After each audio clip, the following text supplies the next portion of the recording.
Así que es usted, ¿eh? Usted es la princesita que ha hecho que me tenga que ir del centro de la ciudad. La que ha hecho que busque algo que en la vida pensaba iba a buscar. Monovolumen. Porque claro, tiene que llevar sus cositas, sus toallitas, sus pañales. Y es usted también la que me ha cortado las alas para volar por ciudades europeas cualquier fin de semana con mi mujer. Tan a gusto. Porque ahora tengo que ahorrar. ¿Sabes qué? Usted me ha cambiado la vida. Hay razones que mueven más que el dinero, las personas. Por eso en Ibercaja reinvertimos el 100% de nuestros beneficios en la sociedad. Ibercaja, nos mueves tú.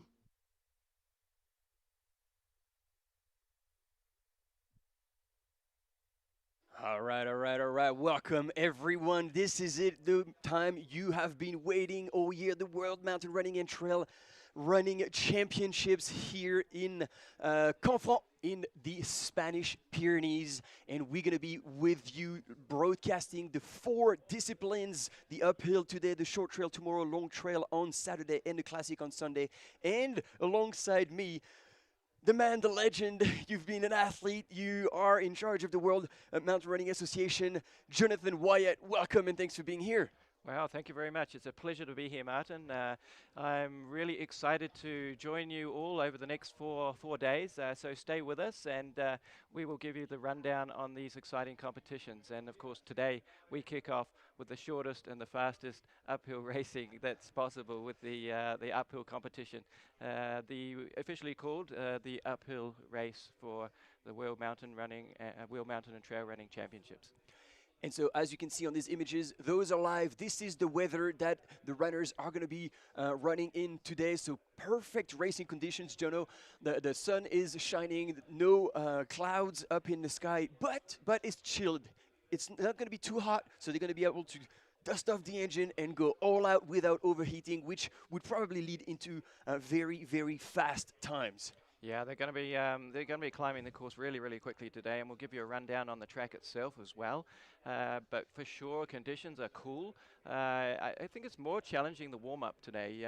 The warm-up's absolutely crucial because it's really cold down at the start. We're talking about 5 or 6 degrees at the starting area, and they'll be warming up in the shade. But then when they arrive, they'll be up in the full sunlight, but still up the top there. There was snow on the top of the track yesterday, but you can see from the images today, all clear. And there we go. As you were saying, they are indeed moving around and warming up. The sun is starting to peak on that little valley, and even more so needed to warm up because, I mean, it is the uphill, but then sometimes you do have a bit of a ramp up before it starts climbing. But no, right here, about 600 meters on the road and already uphill right from the gun. To kind of spread the field a little bit before they hit the trail. You are going to see an absolutely crazy start. 600 meters before they hit the climb, and positioning is going to be absolutely key for the top runners that really want to think they're going to be on the podium. They'll be fighting to get to that trail first. Yeah, and it's not wide either. Like sometimes, you know, in cross-country races or big events, it's quite a wide start. Like here, you've got about 3-4 meters. And so, as you said, it's going to be mayhem. And that's what we like to see. We're here for the show. We're here for the drama. And we hope that we're going to show you everything that goes down today. So, again, just for those who are catching up with everything, we're going to be starting local time 10 a.m. for the men's race. And the women's race will start just an hour later. And we're going to be with you during the entire duration of both these races this morning here in Conflans. That's right. 142 participants signed up for the men's race, kicking off at 10 a.m. Yeah, we're talking 49 nations on the start line today. So absolute record numbers for the 3rd edition of the World Mountain and Trail Running Championships. First edition kicked off in Chiang Mai in Thailand. Second edition was in Innsbruck 2 years ago, and the 3rd edition here today in Canfranc, and we're ready to hit the ground running.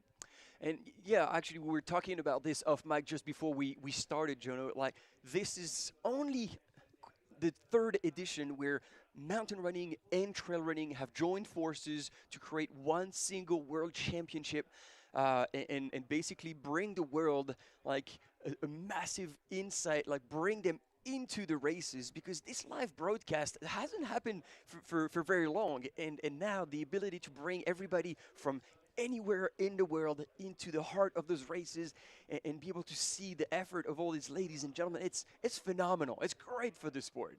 Oh, absolutely, and it's all about unifying the sport. You know, the sport of off-road running, for somebody outside who doesn't know about the sport and talks about all the different disciplines, can be really confusing. So this was our chance to unify two aspects of the sport: trail running, typically longer distances, and mountain running, typically shorter distances. So it just makes so much sense to combine the event, make it big, make it a great show. And with the backing of World Athletics, 100% behind it, yeah, it's got momentum. Yeah, and so here you see already runners eager to get going, lining up at the start. Jono, do you know if there's any protocol, and this might be a trick question, so if it's fine if we don't know, but in terms of how the countries are allowed or not, or packed, who's going to be at the front, or it's basically first come, first served, and just get the elbows out? No, officially, a start like this, it's one country on one person from each one country on the start line, and that's what you can see happening here. And look at how long they're keeping their jackets on for. Oh yeah. No, you were spot on when you were saying that the weather conditions are a bit cold. But here we're gonna have Richard right from the field. He's gonna be our field reporter all week. So let's hear it.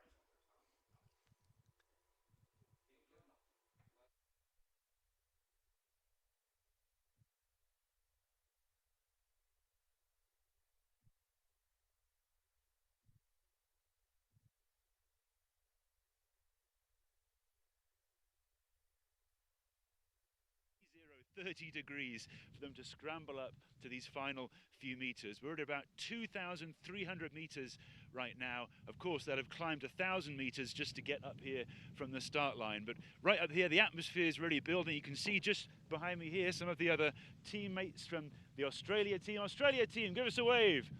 There they are, looking forward to their teammates coming up to the top of the mountain. We've got photographers, we've got fans, more and more members of the public also coming to enjoy the racing scene. You can see in the distance the cloud level just beneath the top of the mountains here in this beautiful valley across the Pyrenees. Just across the mountains there, we're going into the French side of the Pyrenees, here of course on the Spanish side, and just down here, a bit more of a tour guide for you, is the famous ski resort town of Candanchu, where we'll be spending more time during our live streams for the rest of the races, the short course and the long course races down there as well. Just in the distance, one final thing to point out, a very famous landmark here in the ski resort is the Zapatilla, the shoe sole section of the ski resort, as they call it here in Spain. One of the fastest sections for downhill skiing in this part of the Pyrenees, and a very exciting place to come and enjoy your winter sports as well as your trail running. But very exciting to be here at the finish line. The atmosphere, as I say, really building up here as the finish line's all being prepared by the volunteers who have been here since the early hours of the morning, braving the cold temperatures to set everything up and make sure that everybody here is ready to welcome the runners as they finally reach the summit here at La Raca to finish their uphill sprint and kick off this World Mountain Trail Running Championships series of events. It's back to you guys in the studio. Great, thank you. Hi, here's Mayayo to share with you the secrets of the uphill course. Now, it's a special uphill course developed for this World Championship because the classic local uphill is steeper than it will be in this World Champ. We will be climbing that mountain right behind me, La Raca, which is one of the key summits of the ski station at Astun. Personally, my preferred slope. Now we'll be climbing all the way up to 2,300, 2,278 meters tall, but we shall do it through a very logical trail which goes ever steeper as it proceeds. Switchbacks, and then once it reaches the ridge, it does become most challenging at the end. But I would like to focus today because I would like to share with you that both Kenya and Uganda are the traditional powerhouse on the list. There is nothing until the end. We have a man today, Patrick Kipingeno, who has been twice world champion uphill, both in Thailand and in Innsbruck. And he's aiming for a third gold. It will be unique. But he's not the only one. There are other great talents. His fellow Kenyan, Philarie Kesang, hit the silver medal at Innsbruck and are there for both of them are, let's say, the best seeded names for today. But Uganda is going after them with a great team. We know they always deliver, but it's a completely new team. We do not have a track record for their performance, so it will be a total surprise for all of us.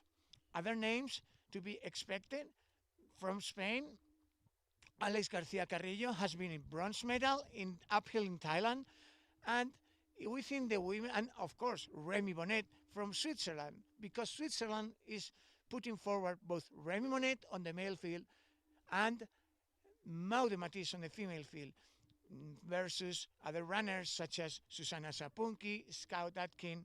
So follow us to see who is able to finally grab the summit at La Raqqa.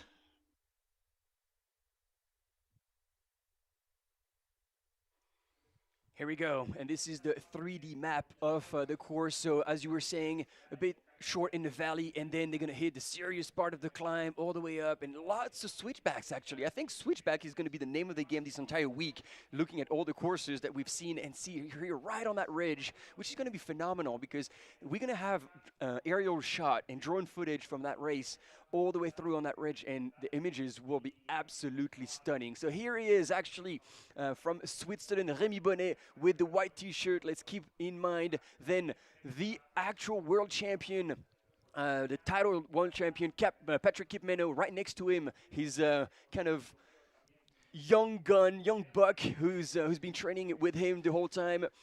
Philemon Kiriago Obongo, who we can expect also to do well. Right on his left-hand side for him, on the right-hand side of your screen, he's hidden right now, but it was Alex Garcia that we were just talking about, so he's on the front lines. Good to see that as well. And again, what a stellar day we're gonna have, and we're gonna see. This is the ridge that you were seeing right earlier, and here's heaps of drones flying, so hopefully no crashes up there in the sky. And right down in the valley here, where you can see it's the border between the sunlight and the shade, is where the start is located. Yeah, steepest part of the climb coming at the end as they hit that ridge line, and that's where we're going to pick up the overhead footage. They spent the first part of the race in the forest, and we'll pick them up around halfway, 3.6 kilometers, where we'll have a static camera there to give you the images, and we'll give you also split times at that point. But you can see they're ready to go. Gloves on some people's hands because definitely chilly out there. But I expect to see absolutely flying on this first 600 meters, and you'll definitely see some jostling for position, I think. Yeah. And so here again, right next to him, looks like the biggest gun in the circuit. It's the one and only Christian Allen from the U.S. And he'll be going hard for this. Alan Santamaria just next to him, ex-cyclist as well. He's got power in his leg. I think I put him personally, behind the scene with all the commentators. We have those little bit of predictions. I've put him as my dark horse.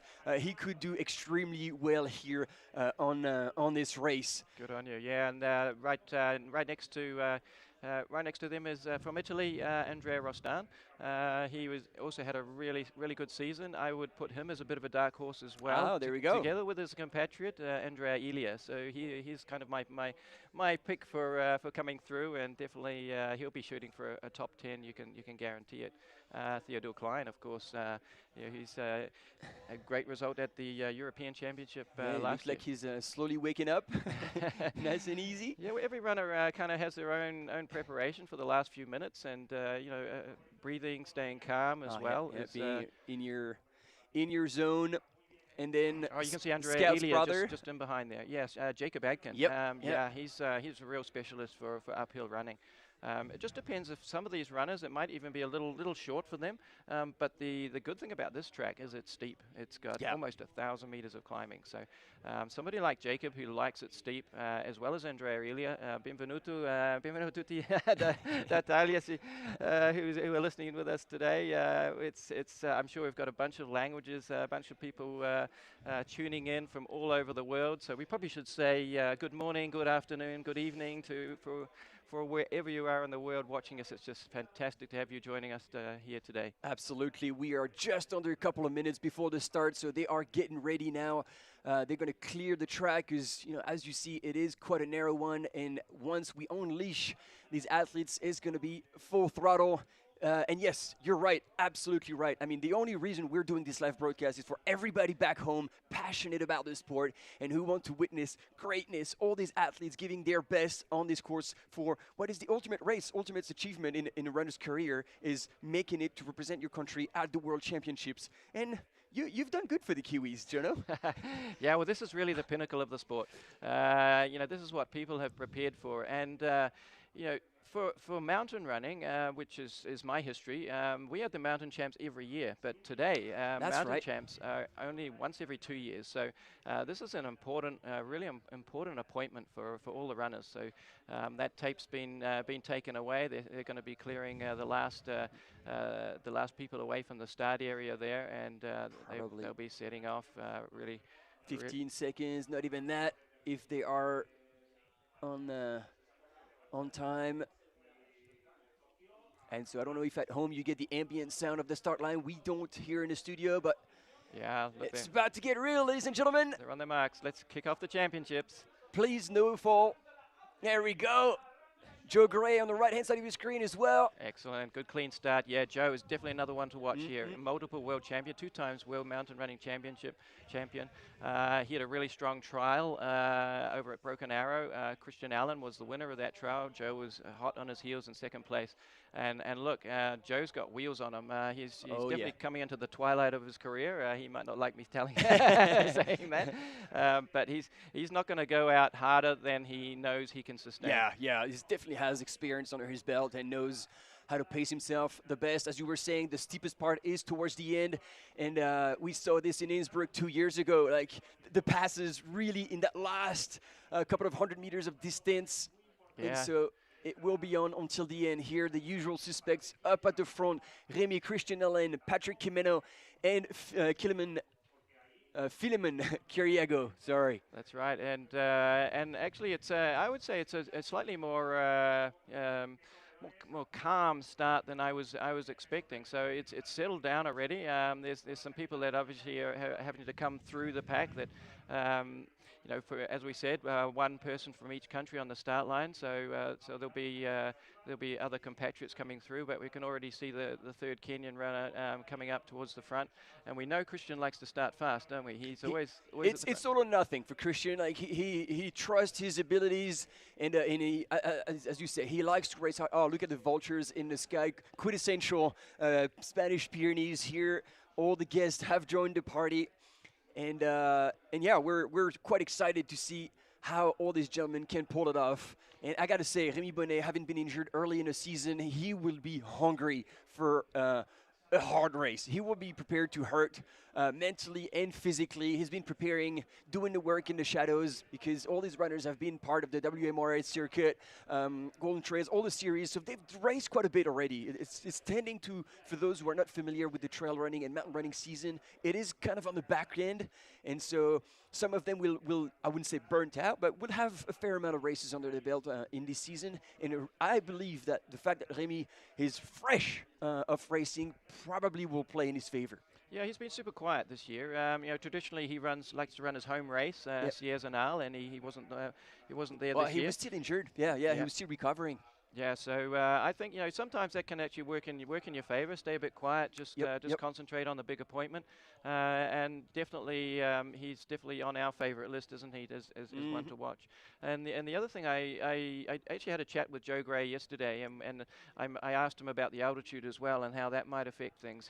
He felt that it wasn't going to be the deciding factor as to athletes that do train at altitude or don't, but we do know that Joe lives at altitude. Exactly. I was just going to say, like, his opinion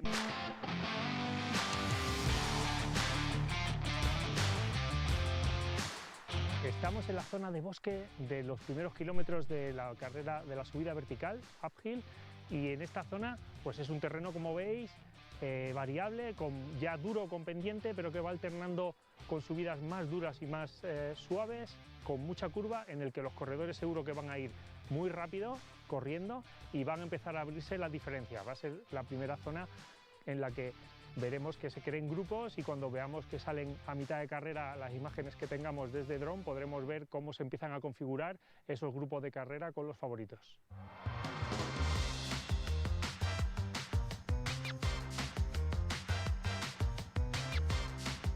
Estamos en el tercio final de carrera, la zona de Z ya más despejada, fuera del bosque, en el que la pendiente se incrementa un poquito más y los corredores están llegando a esa parte más exigente de la prueba, con el pulso a 100 por hora desde hace ya varios minutos y esperando llegar a la parte definitiva de esa pala final. Pero esta parte va a ser muy importante porque pequeñas diferencias que pueda haber entre grupos de corredores o entre corredores pueden ser ya insalvables y definitivas.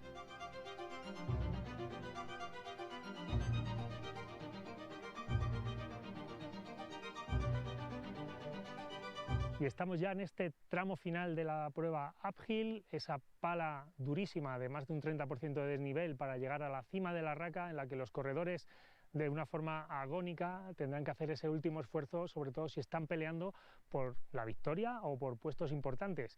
Y ellos quizá no lo podrán disfrutar, pero todos ustedes podrán ver esas imágenes, esas vistas increíbles de todo el entorno de Canfranc Estación abajo y esos grandes moles de piedra como son el Aspe y el Midi du Sceau, que nos rodean y nos vigilan en esta cima de la raca, parte final y meta del uphill.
Mira, estamos muy bien, pero creo que tenemos que invertir ahora para asegurar el futuro de la compañía y de nuestra gente. Sí, entiendo.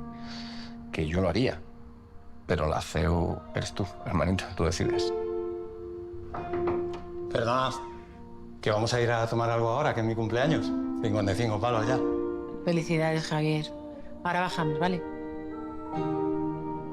Por cierto, Javier. Dime. Gracias. Nos has ayudado a tomar una decisión muy importante. Hay razones que mueven más que el dinero, las personas. Por eso en Ibercaja reinvertimos el 100% de nuestros beneficios en la sociedad. Ibercaja, nos mueves tú.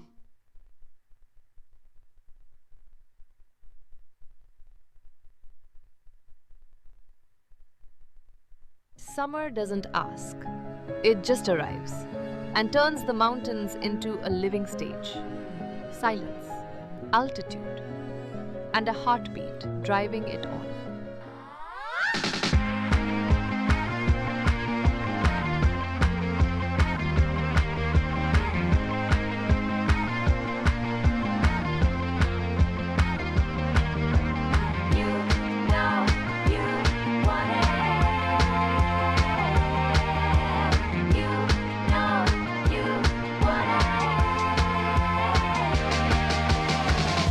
Here, you don't run to escape, you run to discover.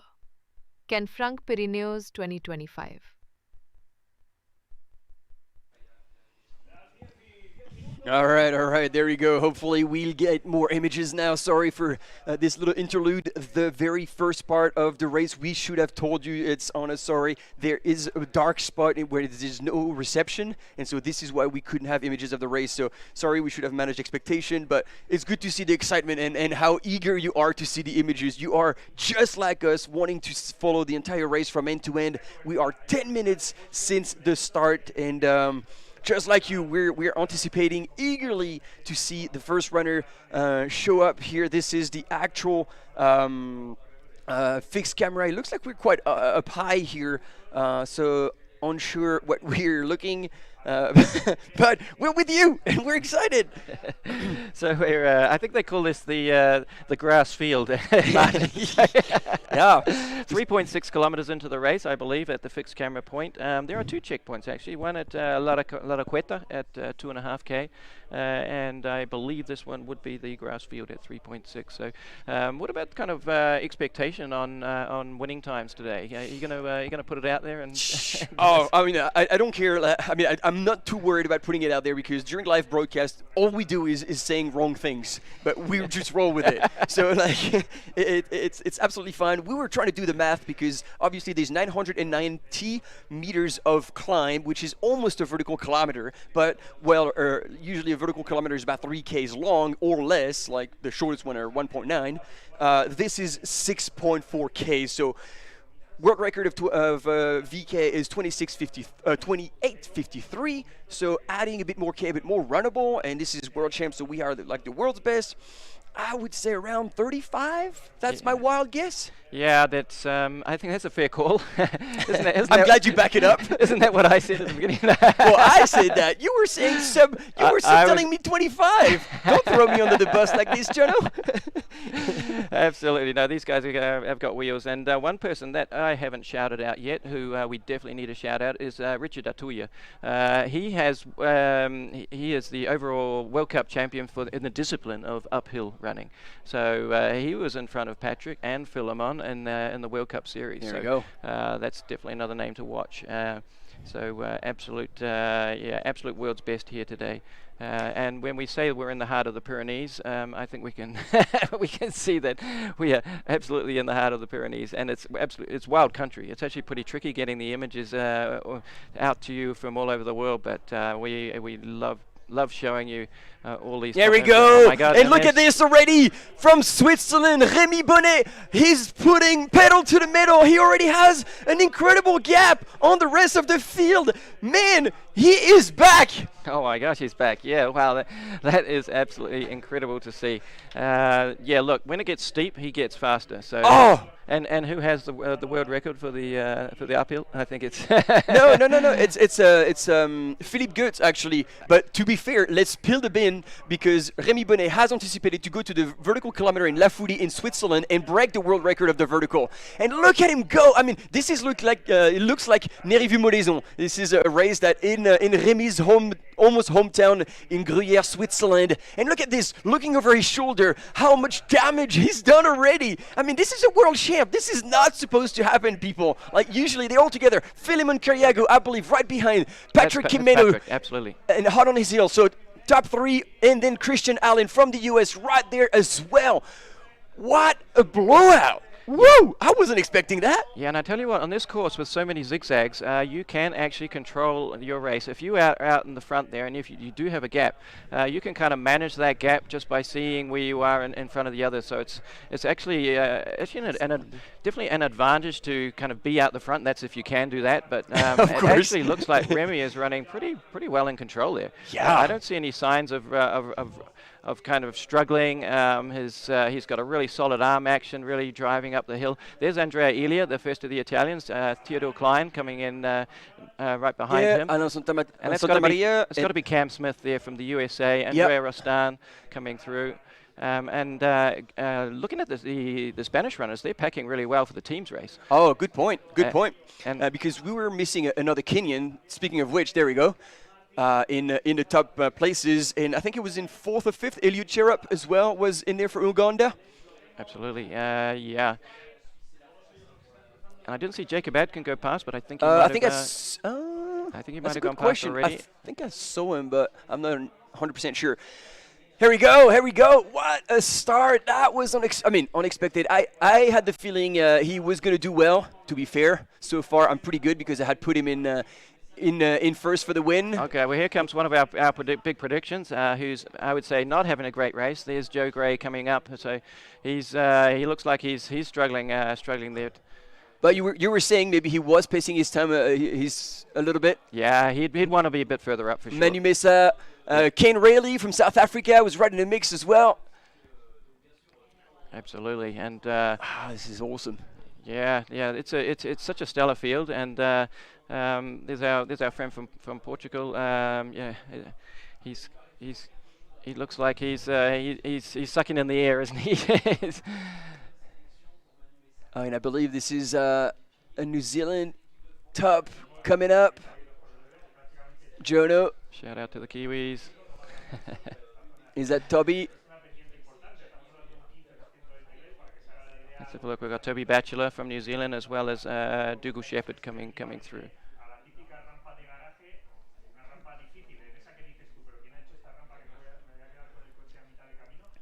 And imagine here, I mean, it's awesome to see all these countries. You were saying 100... we've got 49 countries. 49 countries 142 and 142 participants.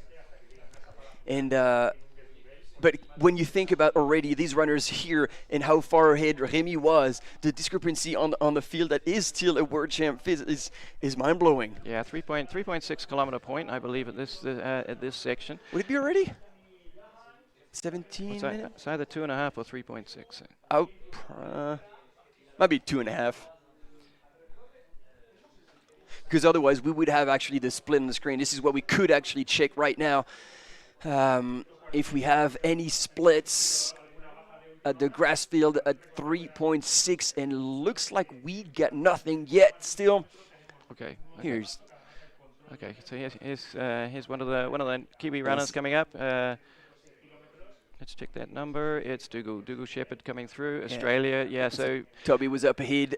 Runners have come from all over the world. Furthest distance away, we have to say the New Zealand team coming back. It's quite the trip. Yeah, you know all about that, Martin. Yeah. Arrived on Monday. From there.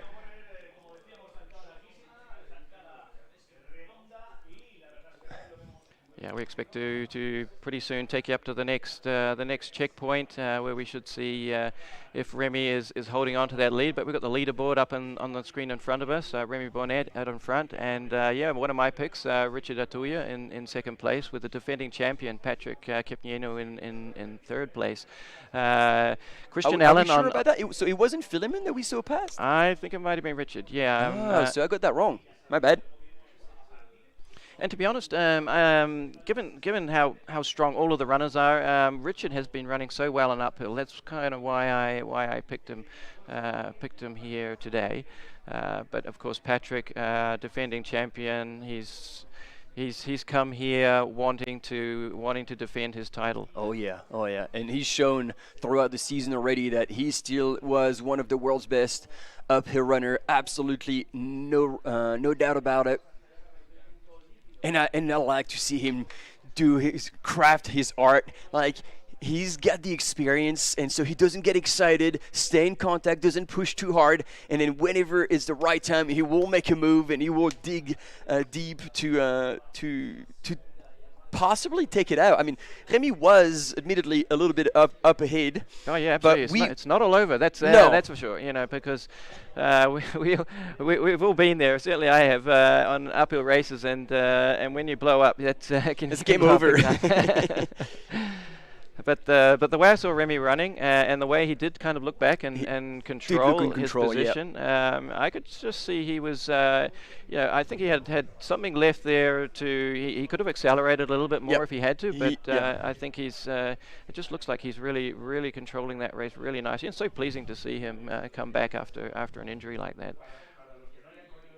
And one of the, he always has big expectations in his home race, but has never been able to take that one out. So let's see if he can take out the, Well, out the yeah, world yeah. title. To my knowledge, that's the first time he's partaking in the World Champs. First time in the world champs for Yeah, Remy, yeah. absolutely, yes. And it was interesting because, like Patrick Jimeno and Remy have duked it out quite a lot in different races. And at the press conferences, they were like, "Oh, Remy, do you think you're stronger than Patrick on the uphill?" And Patrick is like, "Oh, do you think you can take it out?" And Patrick's like, "Well, who's the world champion that's vertical?" There you go, you've got your answer. And he was like digging at Remy for not showing up at this kind of like important event. And so Remy, because of this unfortunate event and this injury early in the season, actually was like, "Whoa, that's the best timing to actually get involved." And we're stoked to see them actually both in that race and seeing how they can do against one another. Yeah, here we got shots from La Raca, the top of the course, and again, it's going to be it's so open in this last section that with any kind of gap, you'll see the runners, the runners that are in the leading positions, they'll be looking back just to see where they are.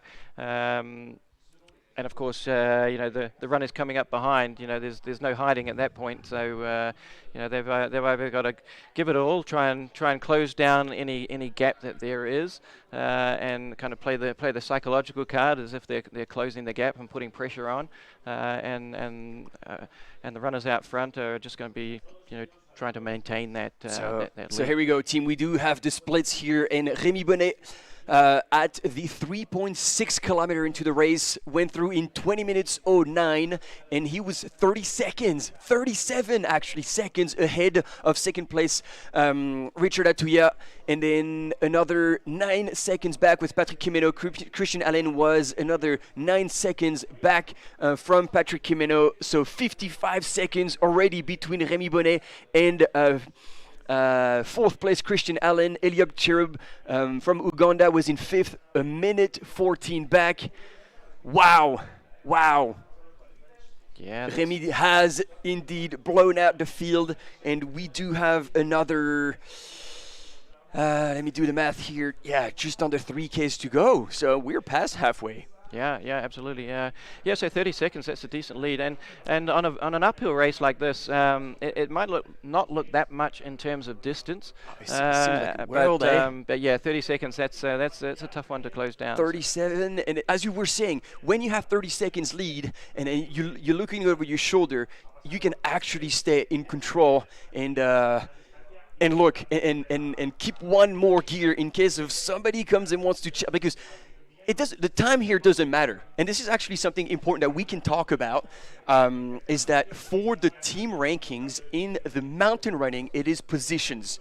And you add up the positions of and correct me if I'm wrong, the position of the top 3 runners in the country, and that will do your team classification. That's correct, yes. So the time doesn't matter here. You're playing for the position. So you actually could chill knowing you have 37 seconds, and then if somebody comes and kind of creeps up on you, you have this extra gear to just pull it off and secure your position. While in the trail races, in the short and the long, it's actually going to be the added time of the top 3 runners. So in that case, every second counts. And this is why, you will most likely see all the runners sprinted out all the way until the finish line, because again, if you're racing for the team, you will want to be securing the fastest possible time you can get. Yeah, and isn't that something unique about this event? You know, that you don't normally get in the type of running that we do, the chance to run for your country and run for your team. So that's exactly as you say. That's a huge incentive, a huge motivator, and it was so thrilling to see the countries out yesterday at the opening ceremony to just to see how many nations that we have participating in the championships this year. A record number of countries and a record number of participants, almost 1,400 over the 4 days, and number of countries. I think we're at 80 countries. So that's really good. Yeah. And so here, it's interesting. You see those last switchbacks? They actually don't look like they're quite steep. It's more runnable and just weaving through the climb. And so that's going to suit the runners who are more like familiar with the proper run, like uphill running, as opposed to, as you were saying, sometimes it gets really steep. And then you could be possibly tempted to actually power hike up that hill, which was the last 200 meters of the uphill race 2 years ago in Innsbruck, where most of the runners were actually power hiking and making their way up faster than those who were trying to run. But it doesn't look like it's going to be the case this year. Yeah, look, the switchbacks allow you to maintain your rhythm and run. We really just saw on this corner in particular, we really only saw one or two that broke into like a power hiking kind of style. But yeah, very runnable course. Sergio Mayo mentioned in the course briefing that the traditional uphill race is a steeper version than this. This is specific runnable course for mountain running. Mountain running courses tend to be very runnable. Yeah. There's not the permitted use of poles in an uphill mountain running track. So that's why the courses tend to be like this. And at the end of the day, we love to run. I always preferred runnable courses myself. But I always say to athletes that I coach and anybody doing uphill training or uphill races, don't forget about your arms. Even if you're not using poles, your arm swing. Yep. Absolutely. That gives you huge momentum and allows you to maintain a really good rhythm as well. So there we go. Word of advice from a 6-time world mountain running champion at home. If you're tackling a hill, use your arms. Use your arms. Definitely, and a real mix of countries in the top 10 from what I can see. You know, look, I count 9 different nations in the top 10, which is pretty stellar. That is great. Yeah, we'd probably put the favorite status on Kenya to take out the team's title. But yeah, it's I think.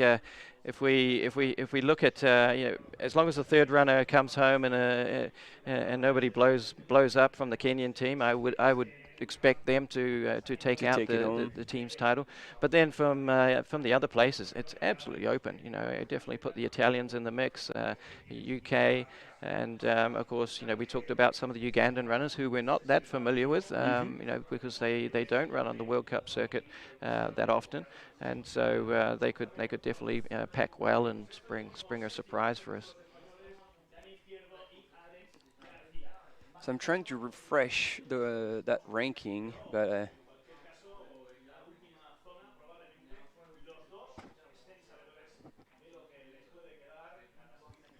and we're now looking at 27, just under 28 minutes of the race. So my initial prediction, I think, has gone out the window. No, it wasn't a real prediction. But yeah, definitely, yeah, I would expect, winning time well under 40 minutes. You know, quite often a race of this distance with this elevation, you know, you might expect around a 40-minute winning time. But we kind of put it out there and thought that, you know, in this competition. Yeah, with the top runners pushing each other on, that the winning time is going to be pretty impressive. So here, aerial shots, as we were telling you, and we're waiting to see those dots pop out of the forest. You were saying there's quite a bit of a section in the pine forest, and then when they're going to pop out of there, it's going to be game time. Yeah, oh my God, get those cameras down there. We want to see that. I know. You're just like, come on.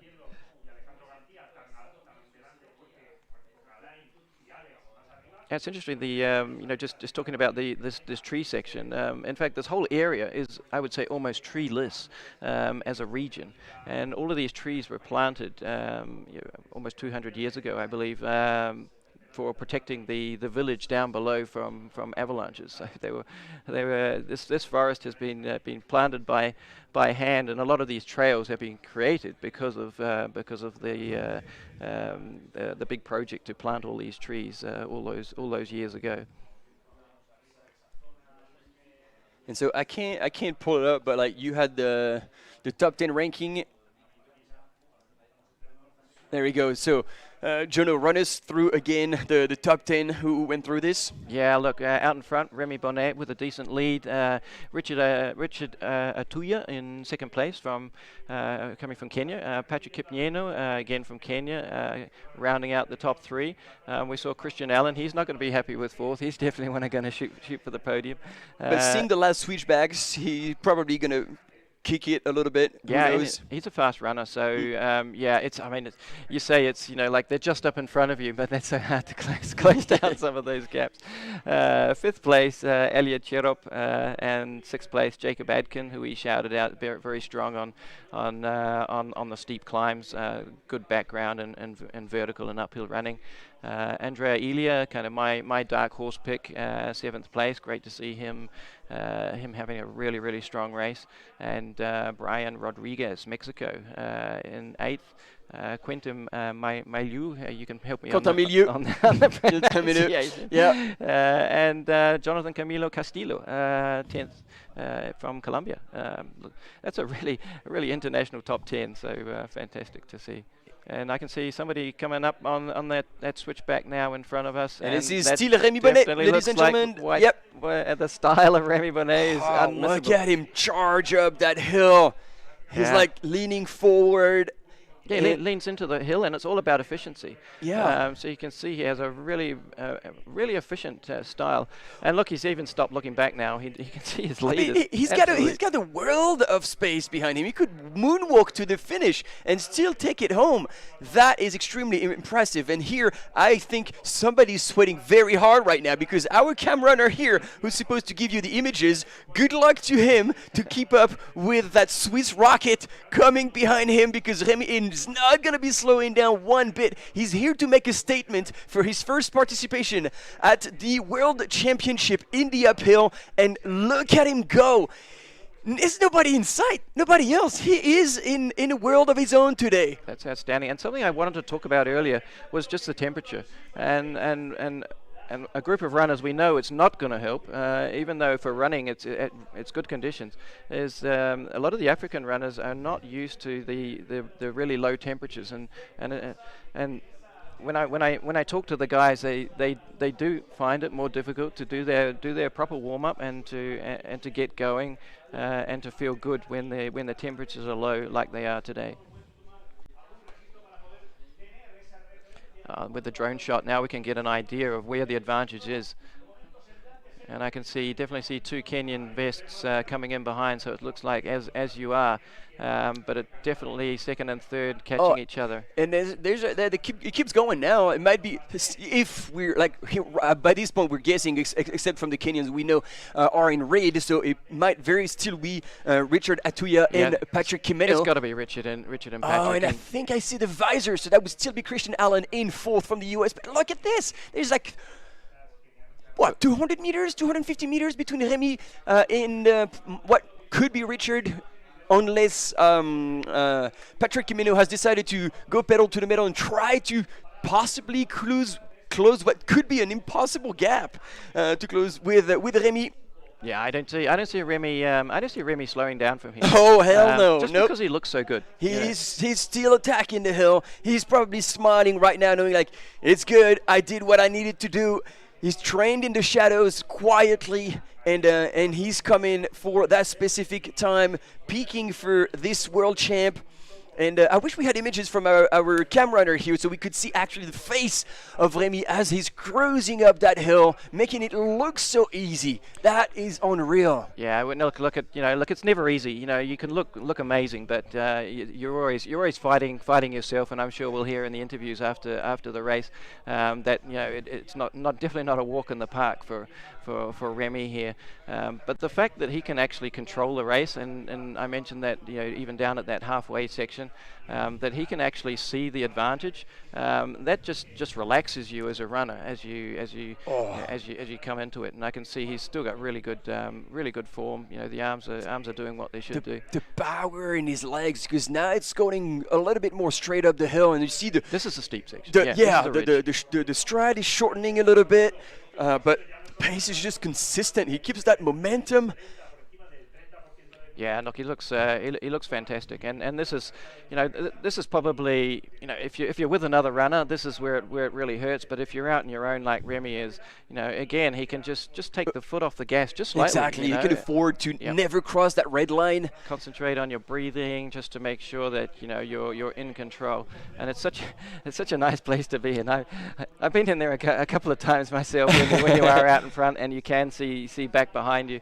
And I look at there's a good long look over his shoulder. Yeah, just to check in on people. It's all right, this is it. We're in a good place right now. Yeah, absolutely. And I saw two of his teammates actually not that far, at that middle section. They weren't that far back. So Switzerland could even be doing something good in the teams race competition. Yeah, great to see the spectators out there now who have got up pretty early in the morning to find their way to the top of the course there, shouting them out in the last and the most difficult, steepest climb that there is on the course, and we're going to see him cross the line in just a few minutes. Wow. I knew Remy Bonnet was in good shape, but not to that extent. I wasn't expecting such a supremacy from the Swiss runner. I mean, he's given them no chance. I mean, right from that first checkpoint, we saw Remy way up ahead. He didn't wait. That was not a tactical race. He knew he had the level he needed to just keep screwing the ball over and over on this competition. It's like, guys, there's nothing you can do to just race for second. Well, the fact that we saw there didn't appear to be anyone who went out at a crazy pace at the start. I would have expected maybe the Kenyan team or Ugandan team to play a bit of a team card and send someone up the road to blow out everyone else. And that just didn't happen today. And I think maybe the colder conditions might have affected that a little bit. Or as everybody can see now, the fact that this back end of the race is so steep and so hard, you don't want to blow out all your matches too early as well, so you might be forced into a little bit of a more conservative race. And here they're channeling Remy on the course, and there we go. We got now people left and right cheering him on. Yeah, coming up to the last meters. Once you get to that tape section, it's not it's not far to go.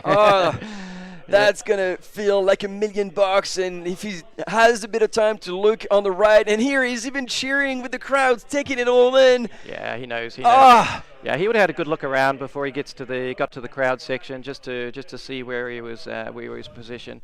Because once you get into the crowds like this, you don't actually know if somebody's closing you down. But he's got such a big gap that he can actually enjoy the moment. So yeah. Hats off to Remy. I've seen him develop as a young runner from under 20 runner. Always super talented. Big background in ski mountaineering as well. And here he is coming in, taking his first World Championship title. And yeah, he's been for 3 years undefeated in the Skimo World Cup as well. And so here he is, and you can see this is a competitor. He wants to give everything and more, get to the line. And look, he's definitely, you were saying he was a very young runner, super talented, but he's developed into a male athlete. And look at him taking the title and showing Switzerland. Ladies and gentlemen, your winner of the 2025 uphill race at the World Championship, Remy Bonnet. There we have our first medalist. Fantastic. Ah. You know, you can see what it means to him as well. You know, like he was. Yeah, I could see in his face he was hurting in that last section. And he just wanted to make a statement. He's like, he didn't want just to win. He wanted to show that he was just so far ahead of the rest of his competition. He said, yes, I did hurt. Maybe he thought the team classification was on time instead of place. Yeah, there's a smile. That's what we love to see. Yeah. All right, now let's see who's right behind. Yep, here we come. And that looks like Patrick, if I'm not mistaken. Can we get a close-up? Can we? It might be Richard. Yeah, he's a bit bent over forward. This is not usually Patrick's stride, so I'm guessing this is Richard. Richard Atuya. I'll give it to you. I tell you what, he's not striding out. He's not looking fantastic, but he is. He's moving. He is getting a sprint finish going. He's not looking behind him as well, so he looks like that's Richard. That's it. There we go. That's the smile of Richard. That's great to see. Well done, and this is silver for Richard Atuya for Kenya. Yeah, silver medal for Richard. You know, he's had such a fantastic season. Great to see him on the podium there, and that'll be Patrick coming through. Yes, exactly. Not too far back. Rounding up the podium with a bronze medal, the 2023 world champion, Patrick Kimeno. Clearly a little bit disappointed. Yeah, and look at Christian giving it everything. He would have thought he still had a chance there right up to the last meters. Jacob Atkin coming through. Wow, in fifth place. Really good race. Yeah. So he's gone in front of Elliot Cherop, who was in fifth place. So he's had an overtake. Fantastic comeback. Yeah, brilliant. You know, it's good to see him race when like it gets that. steeper and steeper, that's where Jacob really excels. Oh, hello, Mauri. Mauri Palgigliacci. Bit of a shout out to our friends from South America, Latin America, should I say? Oh, I'm gonna get told off. So there you go. It is Elliot Cherop, I believe. Yep. For rounding out sixth place. Oh no, there's and that's another Ugandan teammate. So let's talk about the team result. Team ranking now. That's gonna get interesting. But no, we've had three Kenyans cross the line. So was it three? Two. Yeah, two. Yeah, two. Right. We had Eliud and Patrick. I'm getting ahead of myself. Okay. And here's Mexico. Colombia. It was Colombia, yeah. So let's see if we can get an update, a live update at the finish line here. And that is Joe Gray here that we had right in front of us, giving a bit of a push on the final section. Okay, brilliant to see him. He's a fighter. There's no way Joe's ever going to give up. So he's. Oh no, he would have been shooting for a top 10. And he's going to be there for the team as well, trying to score as little point as possible. Once again, for the uphill and the classic, it is the positions that count. So you add up the positions of the top 3 runners of each country, and that will give you the team classification as opposed to the trail short distance and long distance, where the top 3 times are actually added up. That's correct. Yeah, here we see. It's great actually to see some of the steepness of the track there, because that's really. Here we come. Philemon. Third finisher for Kenya coming across the line. Yeah. Man, they need to adjust that fixed camera on the finish. The focus is a bit off. I just thought it was my glasses.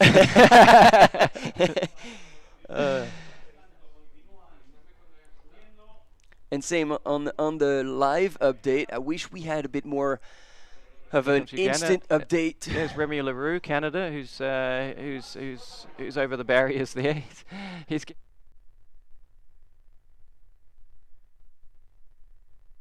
of course.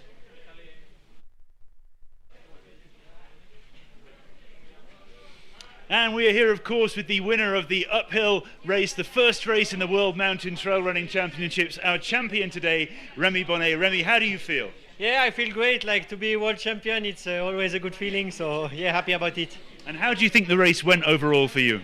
Yeah, I was a bit unsure about my shape because I was injured all the summer. So it was my comeback.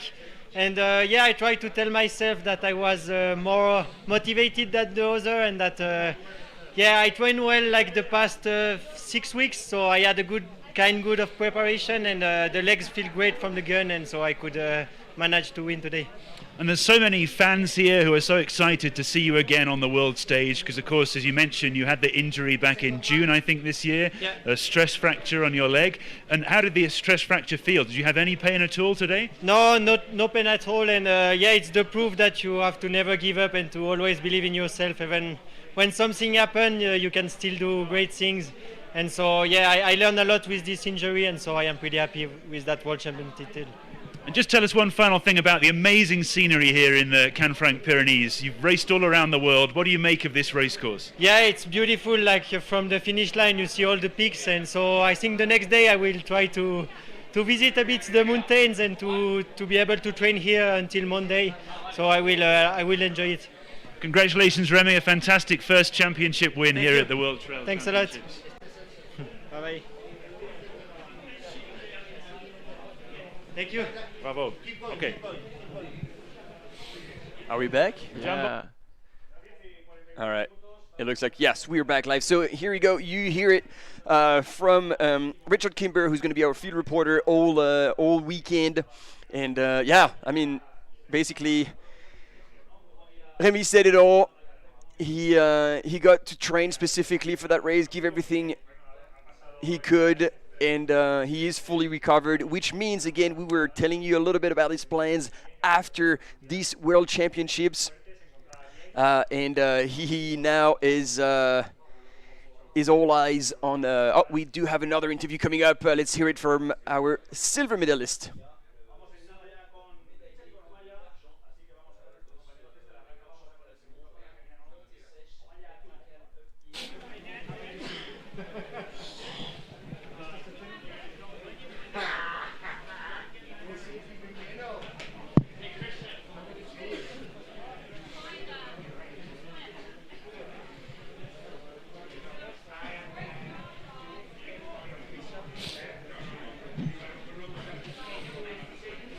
And we're here, of course, with the second-placed male finisher in the uphill challenge, Richard Omaya Otoya of Kenya. Richard, congratulations on your second place. How do you feel your race went today? Yeah, actually, from starting, it was not easy. Actually, I started with high speed. Was not easy, but I tried to manage the pace. Actually, I see my friends, he pushed more, and I tried to behind him. I see the pace was too tough. I say I will reduce to make me to finish, but I tried to push up to the end. I am happy to be this second today. Congratulations. Everybody is always so happy to see the Kenyan runners here in Europe. Was the temperature okay for you? It's quite cold here today. Was it okay for you and the Kenyan team? Yeah, this was very cold, but from our training camp, the weather is like I adapt air or climate. And just tell us a little bit about the standard of Kenyan running these days, because we see more and more top Kenyan runners. Of course, the third place runner, also your teammate Patrick from Kenya. Tell us about how the standard is just so high now for Kenyan runners coming over to trail races. Yeah, I tell the other runners, trail run is good. Actually, welcome him to train and become better in trail. Yeah. Thank you so much, Richard. Amazing second place. We're going to go straight over to his teammate just on my left here, Patrick Jimeno. Welcome back to Europe, of course. You're so experienced racing here. Tell us about how your race went today. Just come around to the side from me here. We'll just be able to see all of the different supporters of this race. How did your race go today? First of all, thank you so much. I really thank the race organizers. World Mountain Championship. This is my third time to be competing in the World Championship, and I'm very happy that I became position 3. It was not easy because we are having a lot of very big names in the team, in the race, and I'm very proud to be in the podium side here. And you've raced in many parts of Europe, of course, and done so well in the past. How did this race course compare to other big races that you've done in Europe? This race was a different race. and because it was very fast at the beginning, and it was very tough. And you know, Rem is good in uphill also, and Tuya, and I tried to stay with them, but the pace was too high for me. Yeah. And tell us about the races coming up over the next few days. The Kenyan team is very strong. We have runners across many of the races. I just want to tell my colleagues that we are going again for the medals in the coming races, and I'm very sure that we are going to make it. Yeah. Yeah. Congratulations again, Patrick. It's so great to have you back in Europe and racing at such a high level. Thank you so much. Thanks so much. Yeah.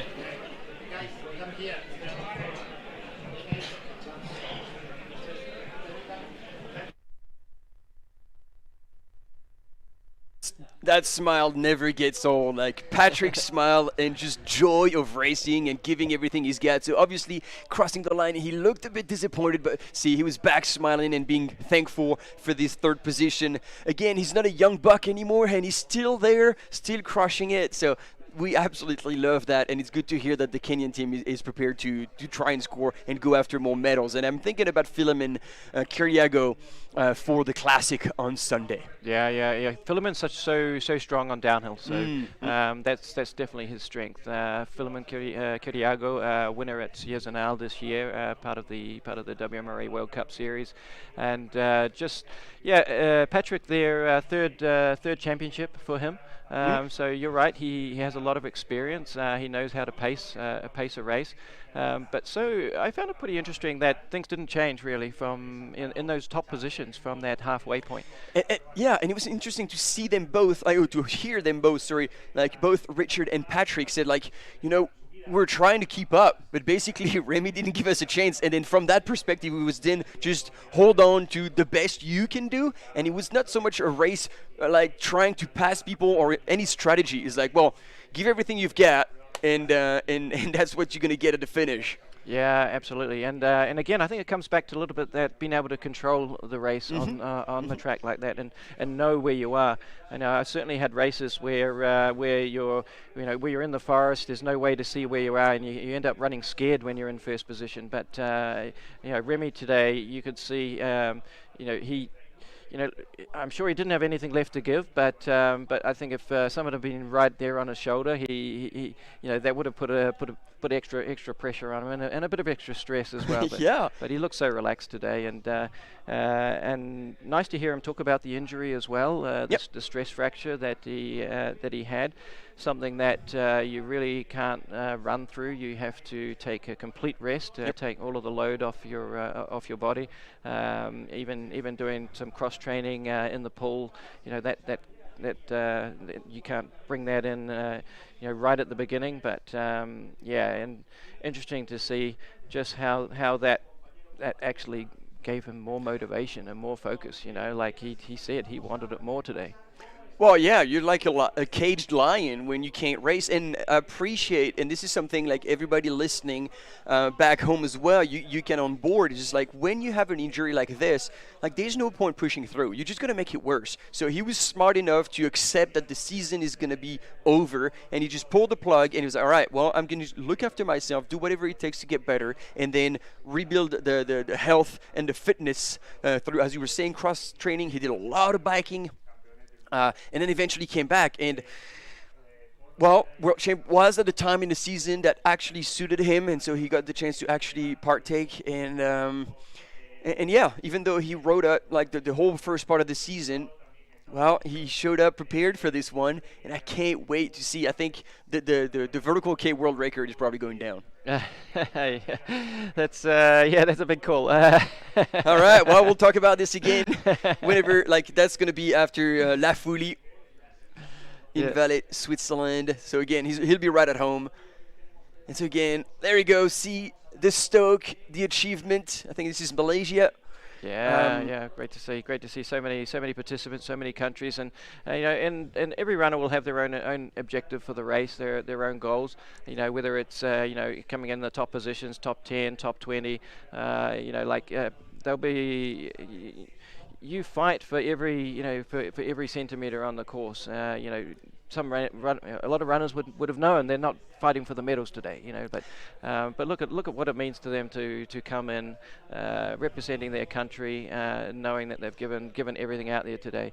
Oh, so good. Look at how we're back to the women's race on the start line, ready to go, counting down the last minutes, 7 minutes to go. There we go. And certainly warm-up wise, I think they would have had the better deal today, warming up a bit later, being able to get out of bed a little bit later as well.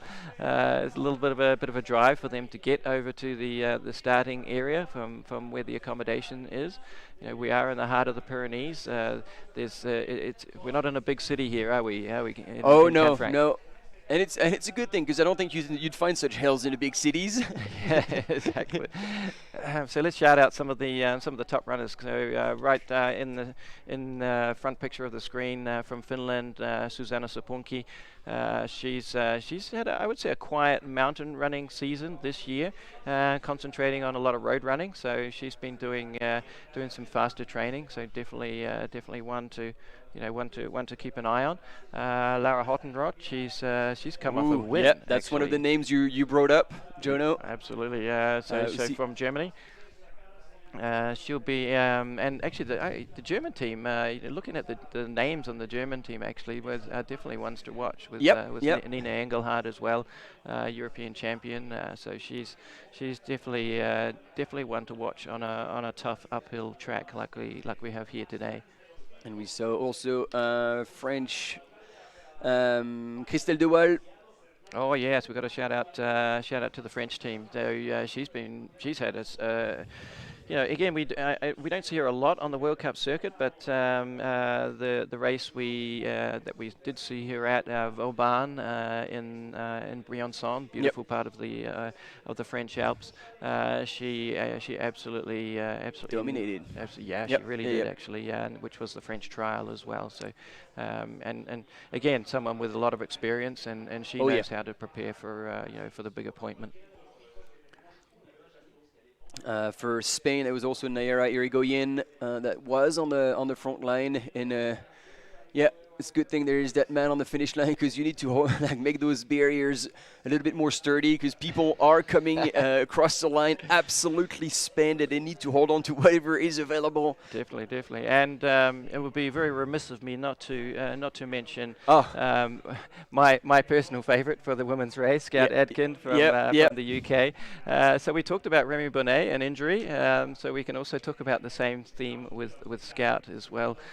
She's had a recent injury. She twisted her ankle really badly, wasn't able to put any weight on it for quite a period of time, and so she is another one who has had to cut short her racing season and rehab and reset, let's say, and then do her last really pivot and do her last quality training in other ways. So. And am I right that Scout was actually WMRA champion last year? And this year. Yes. Yeah, so even though she didn't run the World Cup finals, she had enough points to take the title. So, she's had an amazing season again. Yeah. Beauty. Absolutely. Can I also shout out my dark horse pick? I'll give you the chance as well. But Kirsty Skye Dixon, again from the UK. She concentrates on uphill running. There's Crystal De Waal there in front of us. Oh, and Maud Matisse, we haven't talked about her just yet. From Switzerland, could it be another medal for Switzerland after Remy Bonnet taking gold? I wonder if she knows. Yeah. Oh, they would have told her. They would have said, Maud, look, Remy did the job, just you can do it as well. And I mean, it's not going to be an issue for Maud anyway, because she always races hard, and I guess that's one person also who could be really doing well in the last part, because she might very well be power hiking faster than anyone else running on that last steep section. So let's keep an eye out on her. If she's not in the lead or if not up ahead, she could still do extremely well. Yeah. And there you go, Nina. You were talking about her. Yeah. All smiles. Scout in there, 15:45. Oh, And Anna and do we have Gibson Jade? as well from the US. Anna Gibson, yeah, that's definitely one of my favorites as well. So Anna Gibson, USA. For everything runnable, yeah, she is definitely going to be up here. And is that Jade Belsberg from Canada there? Suzanne Sopunki, 15:39.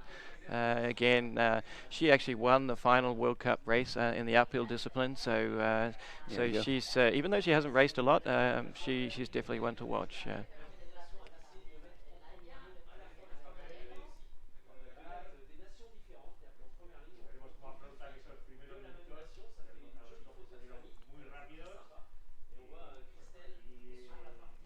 Okay, you can see the start area there now in full sunlight. So yeah, they definitely haven't got those really chilly conditions at the start, and that can affect your warm up. So as I said before, I think the women have got the good the good side of it today. I don't expect them to go crazy speed at the front. But again, you know, you do want to check your position and make sure that you're in a good place. And let's talk about some of the African runners from Kenya, Phyllis Kisang. She'll be a favorite for me as well. With her traditional running stride, which is definitely not conventional, but still pulls us off. Yeah, and there's again from the Ugandan team, big Ugandan contingent in today's uphill race. Again, we don't know so much about the level of the Ugandan team, but we know that they'll be. We definitely expect them to be around the top 5 or 10.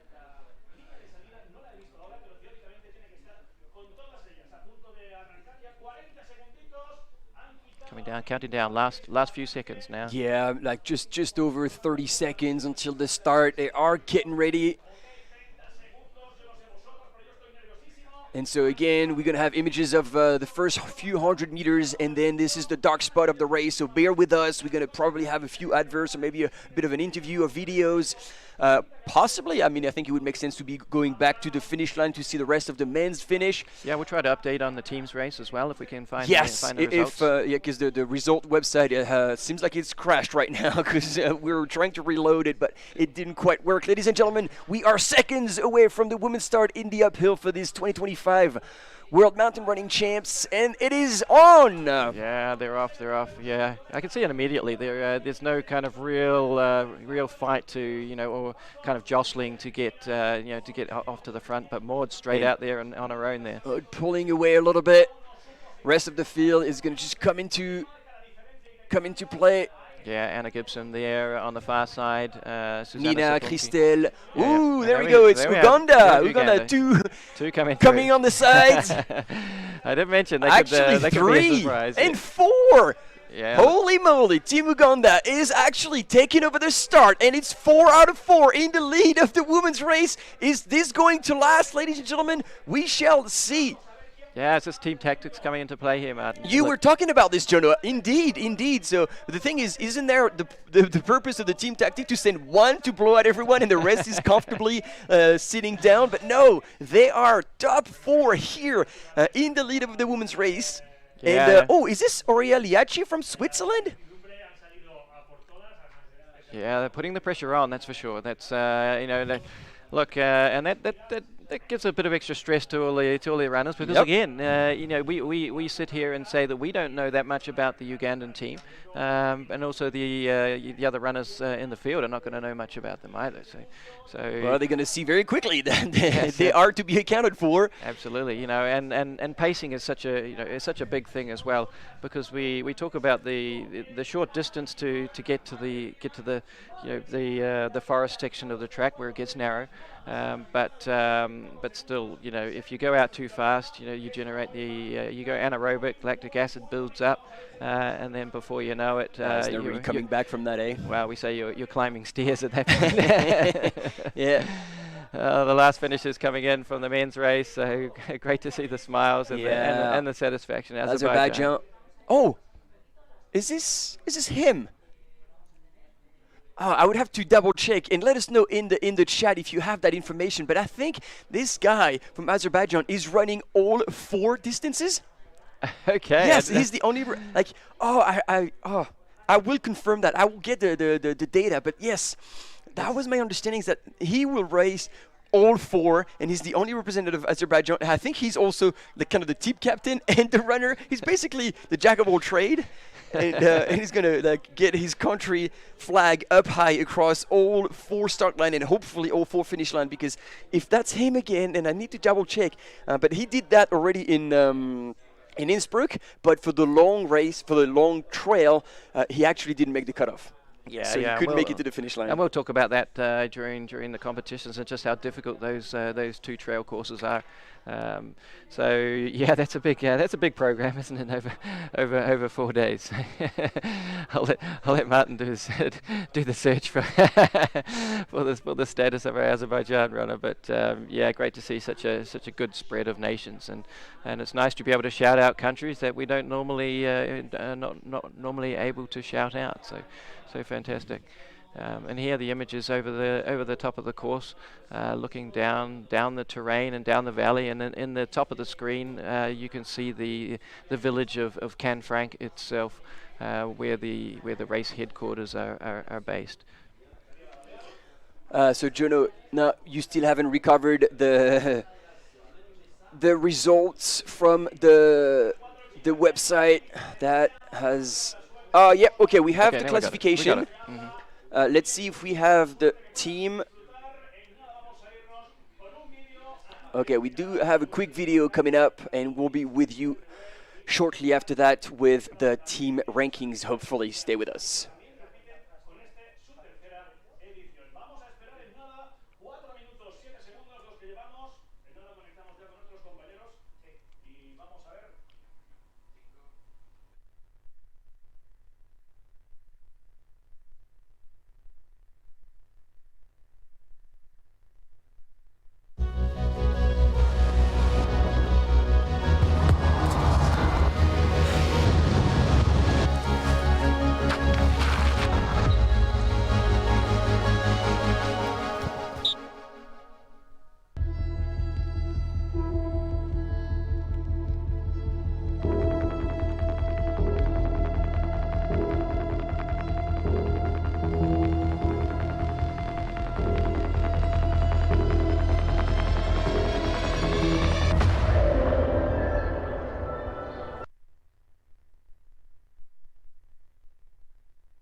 Los atletas, cuando vengan a competir a Canfranc Pirineos este septiembre, pues se van a encontrar una cordillera como es Pirineos y un enclave y un destino de montaña como es Canfranc, que va a desarrollar uno de los eventos más importantes del mundo del trail a nivel mundial. Bueno, el estar en un sitio pequeño al final es cierto que te condiciona, ¿no? Yo no dejo de ser también pues, un alcalde de un pueblo de 600 habitantes, entonces parece que siempre cuesta un poquito más, ¿no? el llegar a las instituciones y a las empresas y etcétera, ¿no? Eso es un reto, ¿no? Pero también yo creo que es una oportunidad de demostrar que en zonas despobladas, en el mundo rural, se pueden hacer grandes eventos, ¿no? Para mí, las montañas de Canfranc es el sitio donde, pues desde crío, ¿no? Has estado, salías de casa, te ibas al monte, para arriba, para abajo.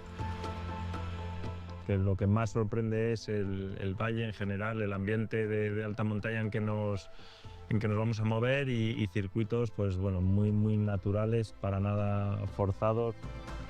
Ese reto que va a salir bien, estoy convencido que va a salir bien, va a animar, ¿no? a otros territorios a poder hacer grandes eventos, como digo, en zonas pues, bueno, que en principio no están preparadas, entre comillas, pero sí que tienen una grandísima ilusión en darse a conocer, ¿no?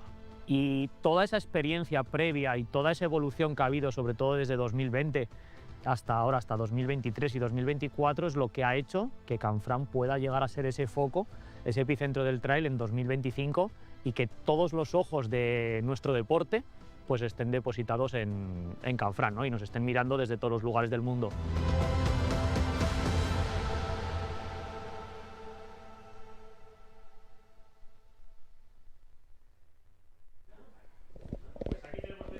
Here we go, team. We're back once again, and until we have the images, I was putting the the team ranking in the chat, but we're going to give you all the breakdown. So Team Kenya takes gold, and it was good because as a very last entrant, Philemon Kiriago, even though he finished in 17th position, he is the third man of the Team Kenya. So Richard Atuya in second place, Patrick Kimino in third place, and then Philemon Kiriago in 17th place, and that is enough 22nd points for Team Kenya for gold. Do you want to take Switzerland?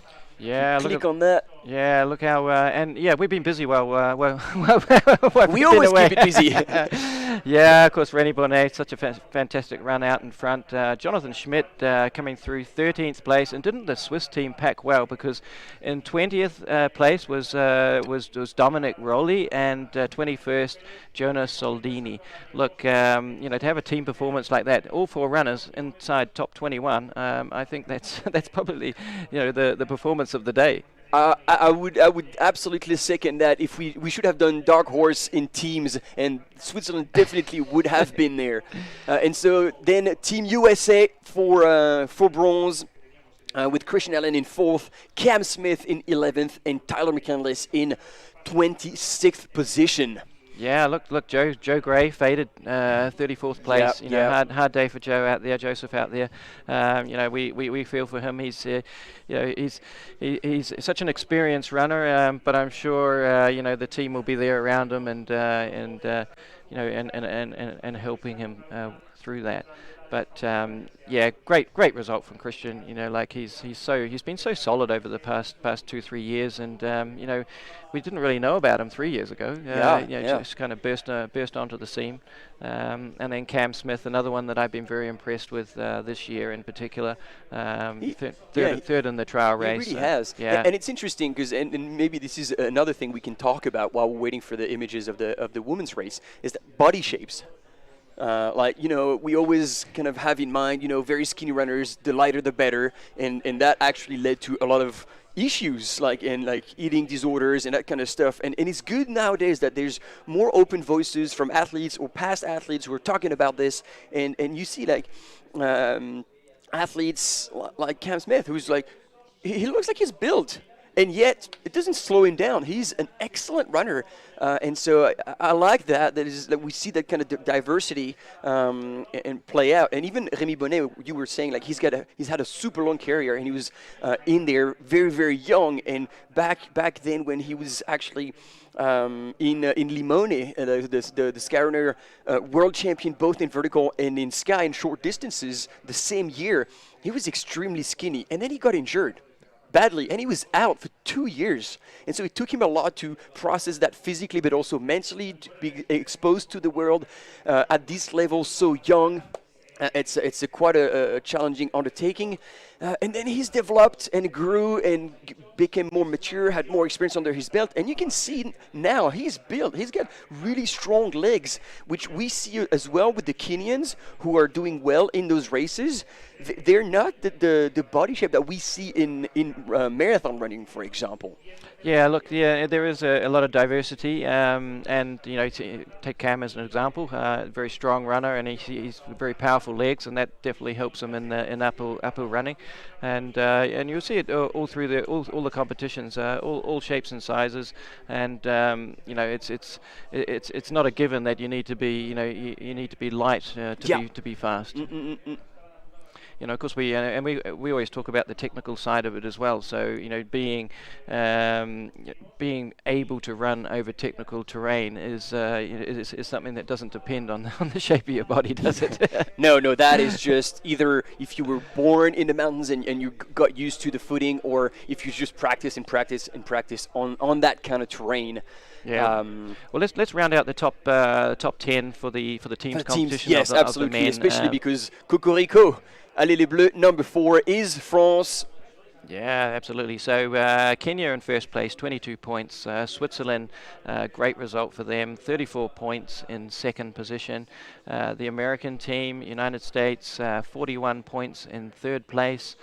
France, great result also from them, fourth place with 47 points.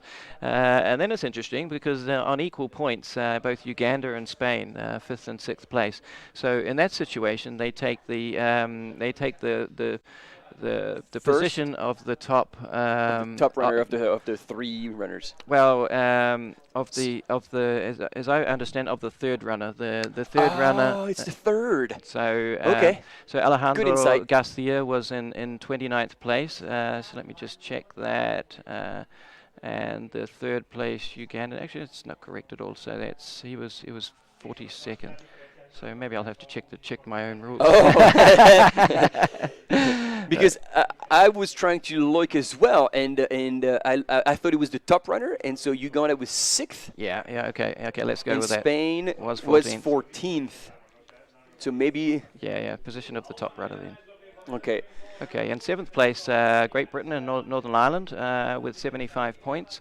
Germany in 8th place on 80 points. Italy coming in 9th on 88 points. And Canada rounding out the top 10 with 91 points. Probably the Italian team, I'm going to say, would be a little bit disappointed. Andrea Elia, great race in 8th position. But the 30th place from Andrea Rostan, I'm thinking he's not going to be too thrilled with that. And even Xavier Chevrier, like, we're used to seeing him a bit higher up the rankings as well. Yeah, again, I believe maybe not coming in completely healthy as much as he would have liked to have been, but still, the third counting runner for the Italian team. And look, in back in the day when I was racing myself, it was almost always the Italian team would be the top team La standing Squadra Azzurra on the podium. So things things change, and I think that just shows now the depth of the sport that and they might be missing a few runners as well, like. Marco Filosi was out for back injury for a long time. All right, let's go, team. We have a runner in sight that does look like a yellow jersey from Uganda. However, team, there is not a full Uganda team because now we have more runners coming in, and I think in the middle. Not a German. It could be a German vest as well. Oh yeah. Good call. Your eyes are better than mine. No, you're right. And so while we have the top ranking in the men's, we're trying to now get a gauge of our top women's. We are bent over the desk, trying to get our eyes closer to the screen. Yet to come through the first checkpoint as well. So. To fill you in. And actually, you might be right. Yeah, it's all pretty close. It's all pretty close. Yeah. And we're gonna say that's either Laura or Nina Engelhardt. Yeah. Mm-hmm. Good spotting, and she's got a bit of a gap. She's created a bit of air between her and second place. Oh, that is Nina. Okay, here she comes to the camera. Yeah. Okay, brilliant. Los Get Germany. Yeah, looking really strong too. Again, somebody's using the arms for power as well. And where Remy was bouncing a little bit off the ground, she's really low to the ground. I'd say even more efficient. No vertical motion, no energy spared, but the way she's moving, it's like very smooth, eh? It looks effortless. Yeah, you're right. Very, very efficient. She doesn't look like she's very concerned about what's going on behind her. She's just focused on her own race. So wow. Yeah, still early days. But still early days, and she looks focused. Looking fantastic. And is that Susanna Sapunki in second place there? Did I see a blue? Yep. I see the blonde hair and yes. That's how you do the combination of identifying runners. Well done. Yeah, somebody who's also actually very, very experienced in mountain running, and she's been a regular feature in the top 5, top 10 of the Mountain Running World Cup. So she's having a great race there. Did you catch the number on that? I hope I did. Yes, it's Marta Chemutai. Fantastic. And Anna Gibson, 4th place. So oh, she's good. She's good there. Yeah. She can finish strong. Yeah, that's right, and you know she's also very good at pacing, and she's got a background in track and field too. So oh yeah, so she was racing 1500 like even no later than last year. Yeah. This season is Scout is right here as well. So that looked like 5th Christelle place for Duval. Scout. Laura Houtenbrot just in front of her. Yeah, Christelle Duval. Is that Jade? Oh, and there she is, ladies and gentlemen, Team France. That was my dark horse, Nelly Clément. Ah, yes, that's right. Again, somebody who we didn't know. I didn't know that much about until this year, but fantastic athlete. Nailed the World Cup race in Briançon. In Briançon, and you were talking about this. She also does a lot of track, and still to this day, while Anna Gibson has transitioning to the trails entirely, Nelly is still 100% doing track, road, and mountain running, and she absolutely loves it. She's here, probably still in the top 10. I didn't see Maud. I didn't see Maud Matisse that there. is correct. Yeah. So yeah, we'll update you on her position as soon as we see. There she is. There she is. Ah, there she is. There. She's coming through. Yeah. And that looked like Broggi from Italy coming through. And was that Philaris Kisang from Kenya? Marie Nivet here, coming up for Team France. Okay. So that was 3. So it looks like we're able to switch a bit more onto drone footage as well to see the top positions as Nayara just went through for Team Spain.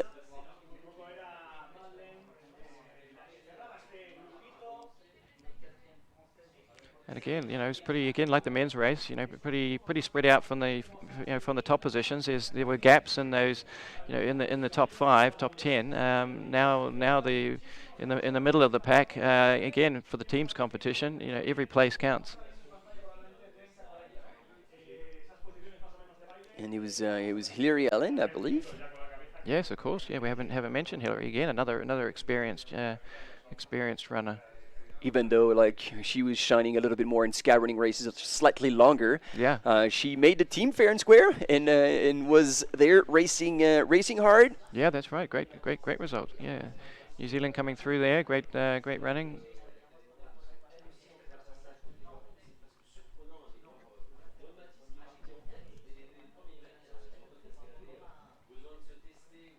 Again, looking at the different techniques, power hiking there from Australia coming up there, and then I think that would be Jessie Speedy from New Zealand coming through.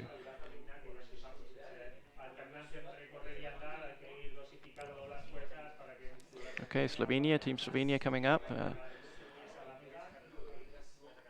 And so I'm still hoping that we could get some sort of update. The men went through in 20 minutes, so actually it is right now, this second, 20 minutes since the start. Oh, actually it's on the top corner of your screen, so I should stop looking at my watch and look at the screen instead. But so yeah, 20 minutes on the clock, so there will still be a little bit of time until we see the top woman going through that first checkpoint at 3.6 actually, 3.6 kilometers. Kind of catchily named grass field, the mid section. Oh, and I'm a bit worried at the minute because the live tab has just disappeared from my screen, which, as they say here, no bueno. I'm glad you still have it. The two of us, we're actually going to be able to scrape the results. Okay, just trying to scroll down the field.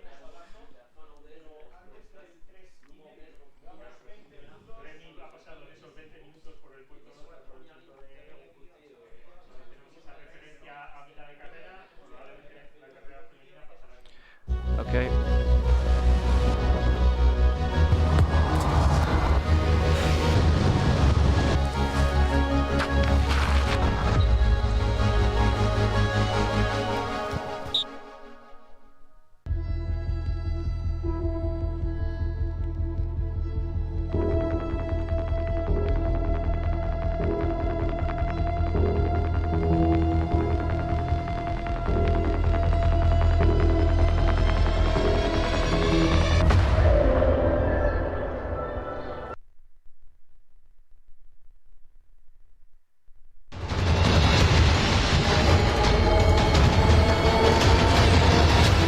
first time ever. The World Mountain and Trail Running Championships.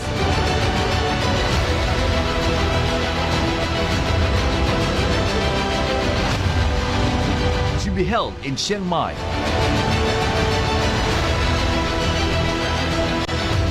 The dream running route that will fascinate participants for life. 3rd to 6th November 2022.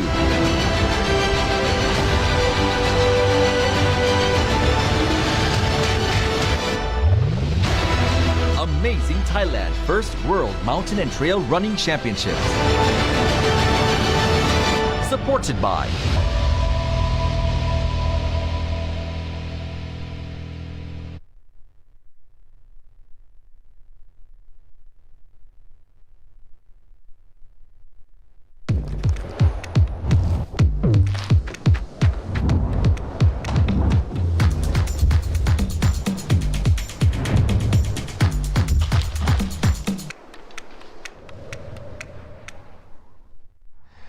Mira, estamos muy bien, pero creo que tenemos que invertir ahora para asegurar el futuro de la compañía y de nuestra gente. Sí, entiendo.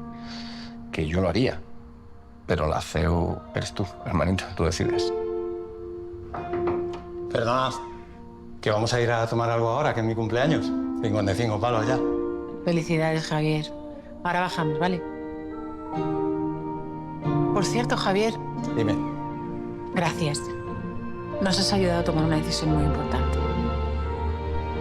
Hay razones que mueven más que el dinero, las personas. Por eso en Ibercaja reinvertimos el 100% de nuestros beneficios en la sociedad. Ibercaja, nos mueves tú.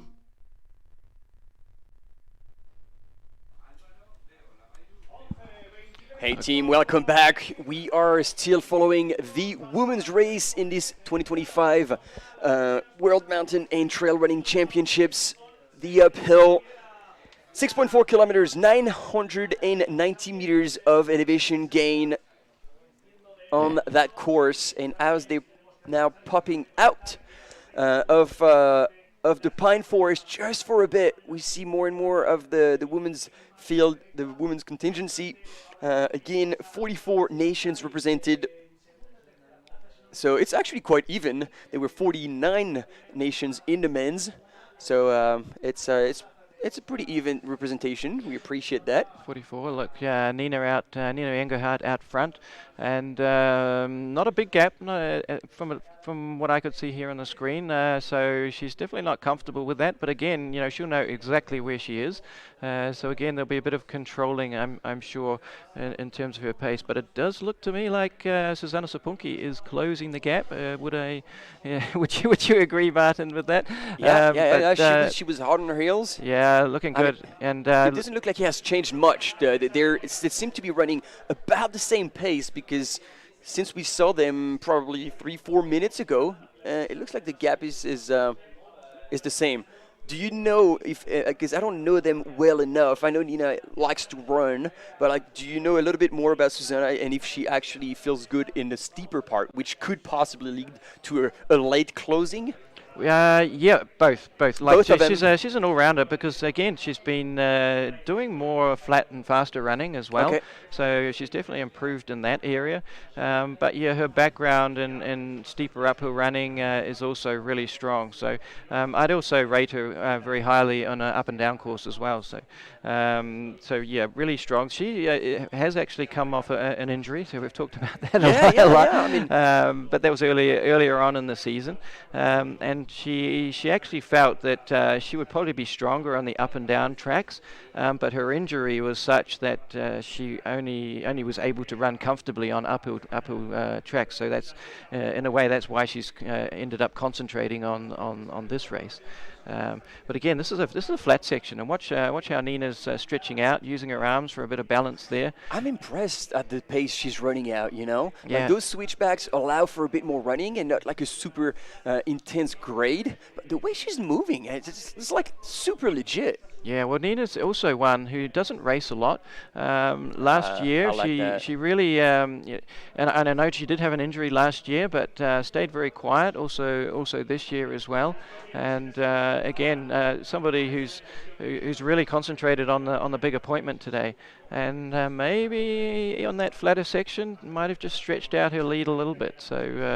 So yeah, I mean it's still too close to be comfortable, because I can see Susanna's putting the pressure on, and again with her experience, she's still gonna.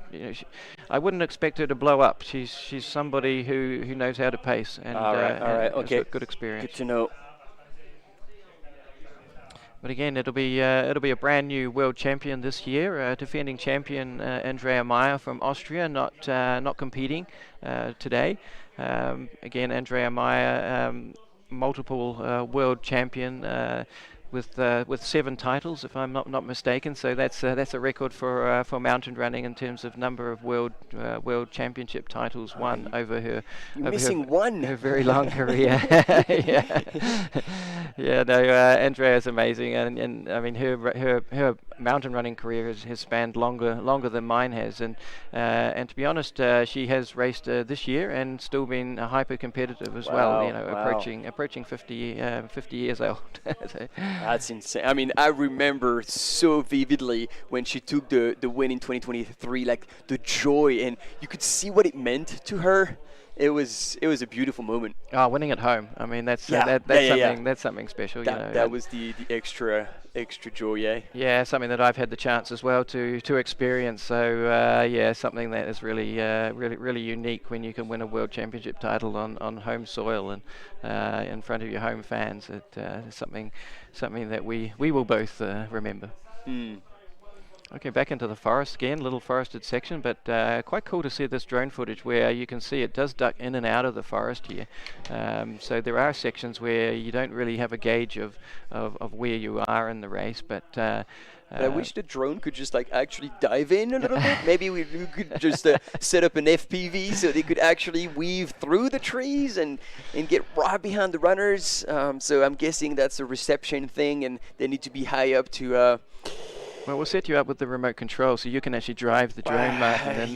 There's a lot of things that I can do, but piloting a drone is not one of them for sure, and especially doing the commentary at the same time. There we go. You do have your split times. So we had gone down to top 5 with Laura, and that is gone before I could actually read it all. But yeah, it was Christelle Dewal in 6th, Francesca Gelfi in 7th, Nelly Clément from France as well in 8th. Emma Cook-Clark, yeah, well done by Emma in running in the top 10, and Lucia Arnoldo in the top 10. Absolutely, 114 participants out there today on the start sheet. So again, a really good quality field. The names we have here are really the top, really top in the world for uphill running. Oh look, Nina's out there now. We should be picking her up with the camera runner pretty soon. Great to see her. So is it a spectator? Or is it an official camera runner who's? Well, we could anticipate to actually give us images. Just somebody with a bad arm, maybe, that's got a funny running style. No, I don't think we're going to get images from that person at all. But I'm gonna put it out there to say that she's stretching out. She's increasing her lead. I saw Susanna just briefly in shot before, and it looks like that Nina might have punched out a little bit. Again, I mean, it looks such a fantastic course. I wish I was able to be out there racing it myself. I love how runnable it is, and the switchbacks make it. So yes, it was one of our camera runners. He just took a while to transition into him, but that's what we love to see. These images are the best, even though it's a little bit shaky. You can see the runner's style and how they move. Oh, that was short-lived. Here we go. Yes, about 2 switchbacks ahead for Nina on Susanna, and she is still pushing. Yeah, looking good, isn't she? Kind of consistent. Yeah. She doesn't look like she's fading at all. Again, good arms. I saw her chopping down into hike mode just on a couple of little steep sections. Some runners prefer to kind of keep their rhythm, and just even if it's a little bit slower running to walking, they prefer to keep their running rhythm so that they're not stopping and starting. That was definitely my method of running up steep hills. But yeah, she looks like she's going for all-out speed. So where she knows it's a little bit quicker to hike, she'll switch into hiking mode. And I don't know about you, but like usually, like I'm familiar with seeing, especially in these uphill races, a rather short stride. But I feel like her stride is actually quite long, quite open. Yeah, using arm power to kind of drive her forward. So able to take a slightly longer stride. Yeah. Typically the steeper it gets, the more you lean into the Shorten hill and and increase also, cadence. Yeah. And you run more on the balls of your feet, on your forefoot. Right, so. right. Again, we haven't talked about equipment or anything like that today, but certainly on an uphill race like this, the lightest, fastest trail running shoes possible is typically what they choose. Unless the conditions are going to be snowy, for example, where you really and then you really do need more a step. traction to turn that power into speed.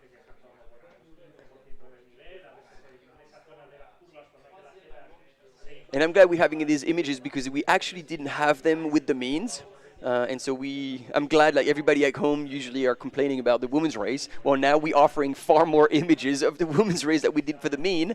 So it's good for that. However, it looks like our camera runner is now in the red zone. And as you were saying, he's climbing stairs, and that's going to be the end of it. But hopefully he's been briefed and he's going to drop down, and we're going to get footage of Susanna Sapunki, who probably is still in second place, but she's not been in the frame for a while. So you were right, Jono. Nina is now pulling away in the lead, increasing her lead. Yeah, definitely. Yeah, again, she comes out there for the big appointments, doesn't she? European champion, and now coming up through potentially too early to call, but looking great for getting the world title.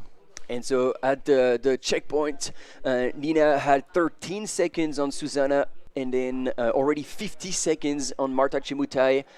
Laura Hottenrott was in like a minute 03 and in a minute 08. Crystal Duell, Francesca Gelfi in 7th, 1:16, 1:23. Nelly Clément. So between 5th and 10th, there's actually very little time, and so a lot could possibly change by the time they make it to the finish line. Oh, absolutely. Look, it's you'd probably say potentially the medal positions might we could probably predict, because we haven't panned back to pick up the third place runner. The third place is almost 40 seconds back, Marta Chemutai. Yes. So that's already seems to be like a gap that will be very tough to close. And Anna Gibson 11 seconds back. So, there could still be a bit of a fight for bronze in this uphill women's race. Yeah, true. Absolutely. And great spread of countries out there, but with two from Germany in the top 5, that's looking pretty good for them. But again, let's look down. Maybe seven nations in the top 10, and we're looking at Francesca Gelfi from Italy in 7th place. Christelle Duval, definitely one of our picks. The leading French lady in 6th position at the moment. And up at the front, I'm trying to look at the flags, and it's going to be tight. Like Germany has like 1st and 5th, but then it's actually far down for 3rd into 33rd. Okay, and then, the Italian team could be looking good then. Yeah, Francesca Gelfi, Lucia Arnoldo, and then Benedetta Broggi. She looks like she's in the top 20. And actually someone who we're hoping to do a little bit better is Scout Atkin, currently running in 13th position. Yes. Maybe you were saying she's back from injury, maybe not back to her full potential. Yeah, expecting to run in the classic up and down as injury permitting, but she'll have to make that call after today's race just to check how that ankle is holding out, because yeah, it was a pretty severe twist, I would say, or pretty severe sprain. And Scout Atkins, she's a physio herself, so she knows all about what to do for rehab and how to come back into top position. But yeah, it was literally 6 weeks ago, 5-6 weeks ago, that she was injured. So definitely put her under a lot of pressure to get ready to be in top form today. So there we go. On the left side of your screen, you've got our lead woman in the uphill race, Nina Engehold from Germany, and then chasing hard. Like from that perspective, you know that Zuzanna Sapunki has a bullseye on Nina, so she's not going to give up the chase, and she might actually be closing a little bit. What do you say about the camera foreshortening the? Yes. I mean, I don't know about shortening, but definitely flattening the terrain. When you see the camera, you think that there's not as steep until you have a drone shot, and you're like, okay, this is real. But yeah, the battle is still on, and actually, I do have the. So the split for the team races, Italy has the gold, but it's only at the split point, right? So it's not the final, but 36 points for Italy, and then 39 points for both Germany and France. But Germany is in second, and France is in third. Canada 41. So if there's a few position switches in the later stages, there might be change in the team races as well. Yeah, that's so exciting to see. All eyes are both on the individual races and the team races, and everybody's going to have to give everything, their 110% to the line, because there is a lot at stake here. Anna Gibson from the US, still moving really well. I don't know how far back she is. Do we have the split from that? Well, she was 50 seconds off the lead in fourth place coming through the split. But and that's where the team managers really come into their own. That's where they earn their money, because if they're a little bit down the track inside the last 800 meters and their runners are together with other runners for the team points, they can really help motivate the runner to say, just one more position, and that's going to make a difference for the medals. Oh yeah, and talking to so many runners, and obviously you can attest that. But when you're running for your country, you can really transcend yourself beyond your own ability, because you're doing this for the team. And so it's super cool. Yeah, like I say, there's so few opportunities to run for your team, and as an organisation, we talk a lot, and we have really talked a lot about introducing like a relay format as well. That would be super fun. Yeah. Even at a world championship level, combining a mixed team, men and women, on a world championship. The Italians know how to do that with Trofeo Nazego. Is that it? They do as individual racing, but we would look to do like a proper relay format. They do have relay formats at the end of the season. There's a race. There's the Trofeo Vanoni. It's Vanoni. That's the right. Thank you for correcting me. That's the one I was after. And then we get Joseph in the chat. I think you're absolutely right. He was pointing out that it looks like Anna Gibson from the US was actually now running in third position.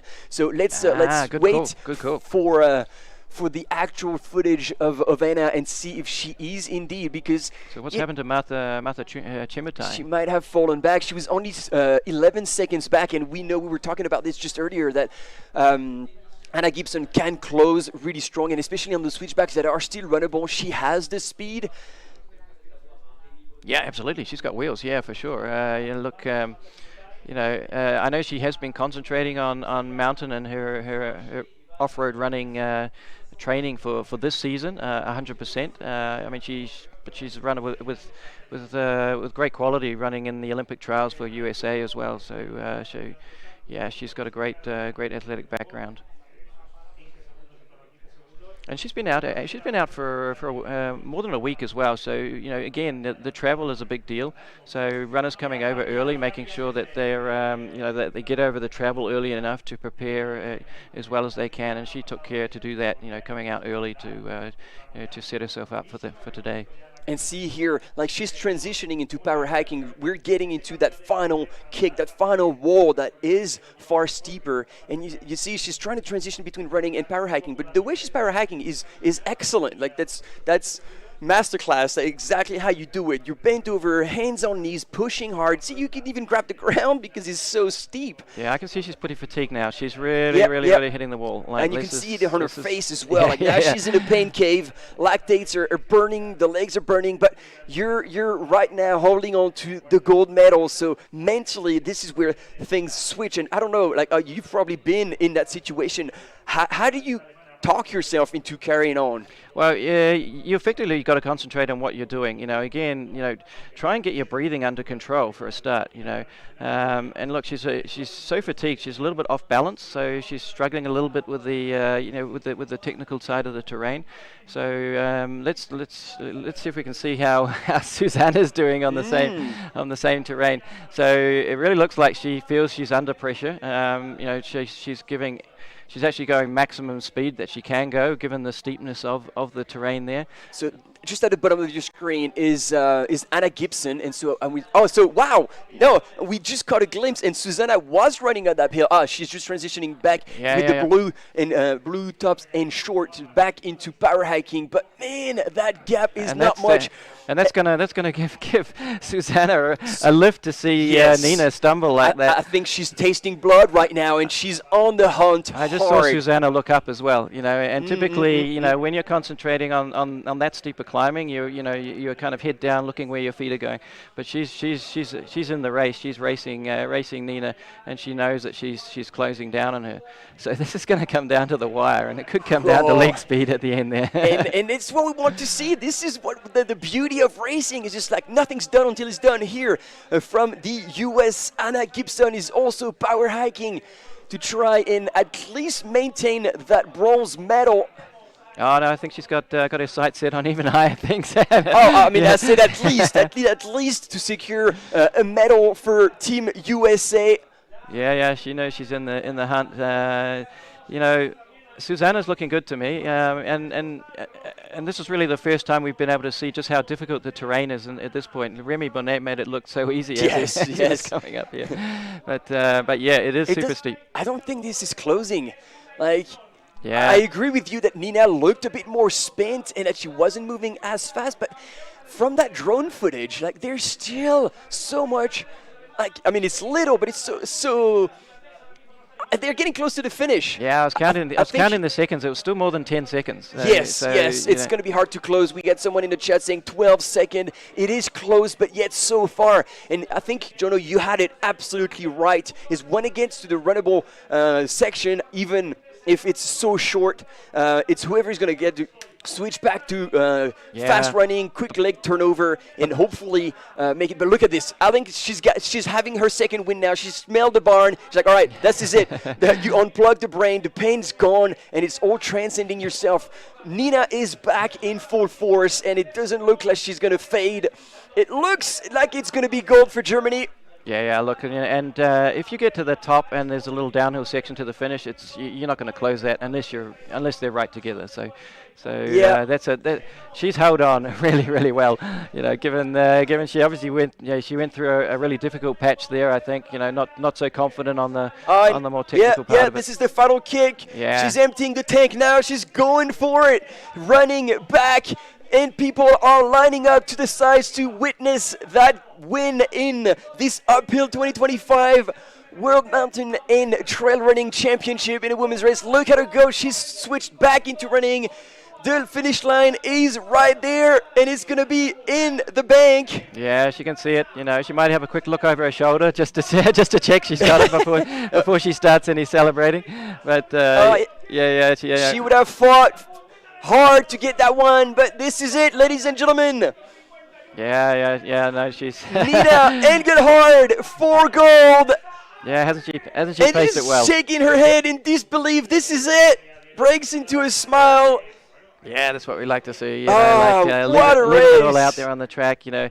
And Susanna would have seen that as soon as she got Nina go over the top of the hill, that was second place. But And yeah. it is so tight. It is good that Susanna was able to kick it in as well, because Anna Gibson was really hot on her hill. Susanna Sapunki for silver in. Anna Gibson brings bronze to Team USA. Yeah, Top 3. fantastic. Yeah, fantastic. She is stoked about that, and she can be. What a race for the American runners and for these top 3 ladies. Yeah, fantastic. Beautiful. Yeah, what a great result in such a close race. It makes our job easier when we're commentating on it, and we get excited here as well. Yeah. So Anna Gibson, 3rd place, and she was definitely closing down on that last section. And it looks like coming in 4th, would it be Martha Chemutai holding on to 4th place there. Can we get the fixed camera on the line, please? There we go. Thank you. Okay. Yeah, great run there, and she's again. When you cross the line, you're absolutely spent. But the great thing with uphill running, in particular, is you recover pretty quickly. Oh yeah, you blast the engine, but the legs are actually all right. So you go for a spin in the afternoon, and there you go, you're fresh as. And this is also the reason why the schedule is done that way. So you start with the uphills, then you have 2 days of short trail and long trail. Here we go, Team Italy. There's that Francesca Gelfi coming through. Yeah, brilliant. Yep, brilliant and then run. Christelle Dewail from France. Yeah. Again, that team's competition between the two of them. You know, with Francesca just getting ahead of Christelle. That might make the difference at the end of the day. Yeah. And so Team Italy was still in. Already 4 gold in the halfway point. Nelly Clement, yeah. Nelly Clement came back. What a race from the young French runner. She is a name that you will need to remember. Ooh, and the second. That's Laura Hottenrott. Yeah, Yes, fantastic. yes.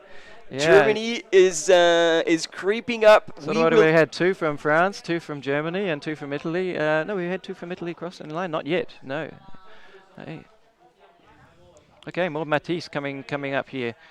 And this is where she shines on these very steep sections that she can power hike like nobody else.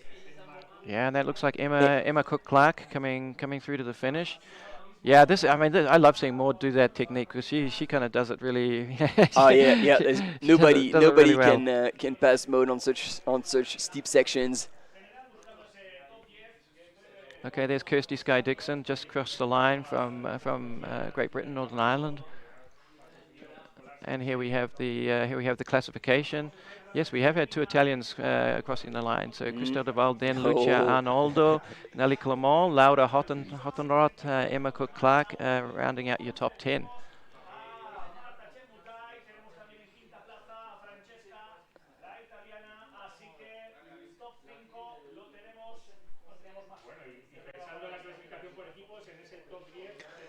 And there she is, Orialiaci for Switzerland.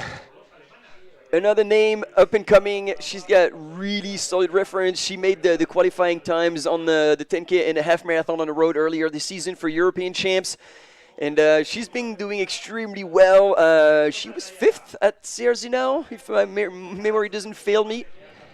You've done well with your memory, but and a lot of runners do kind of do that, do the road, track plus mountain running combination. Yeah, that kind of leg speed will definitely help on any switchbacks here. And there we go. We got interview with Richard. Yeah, switch to Richard Kimball.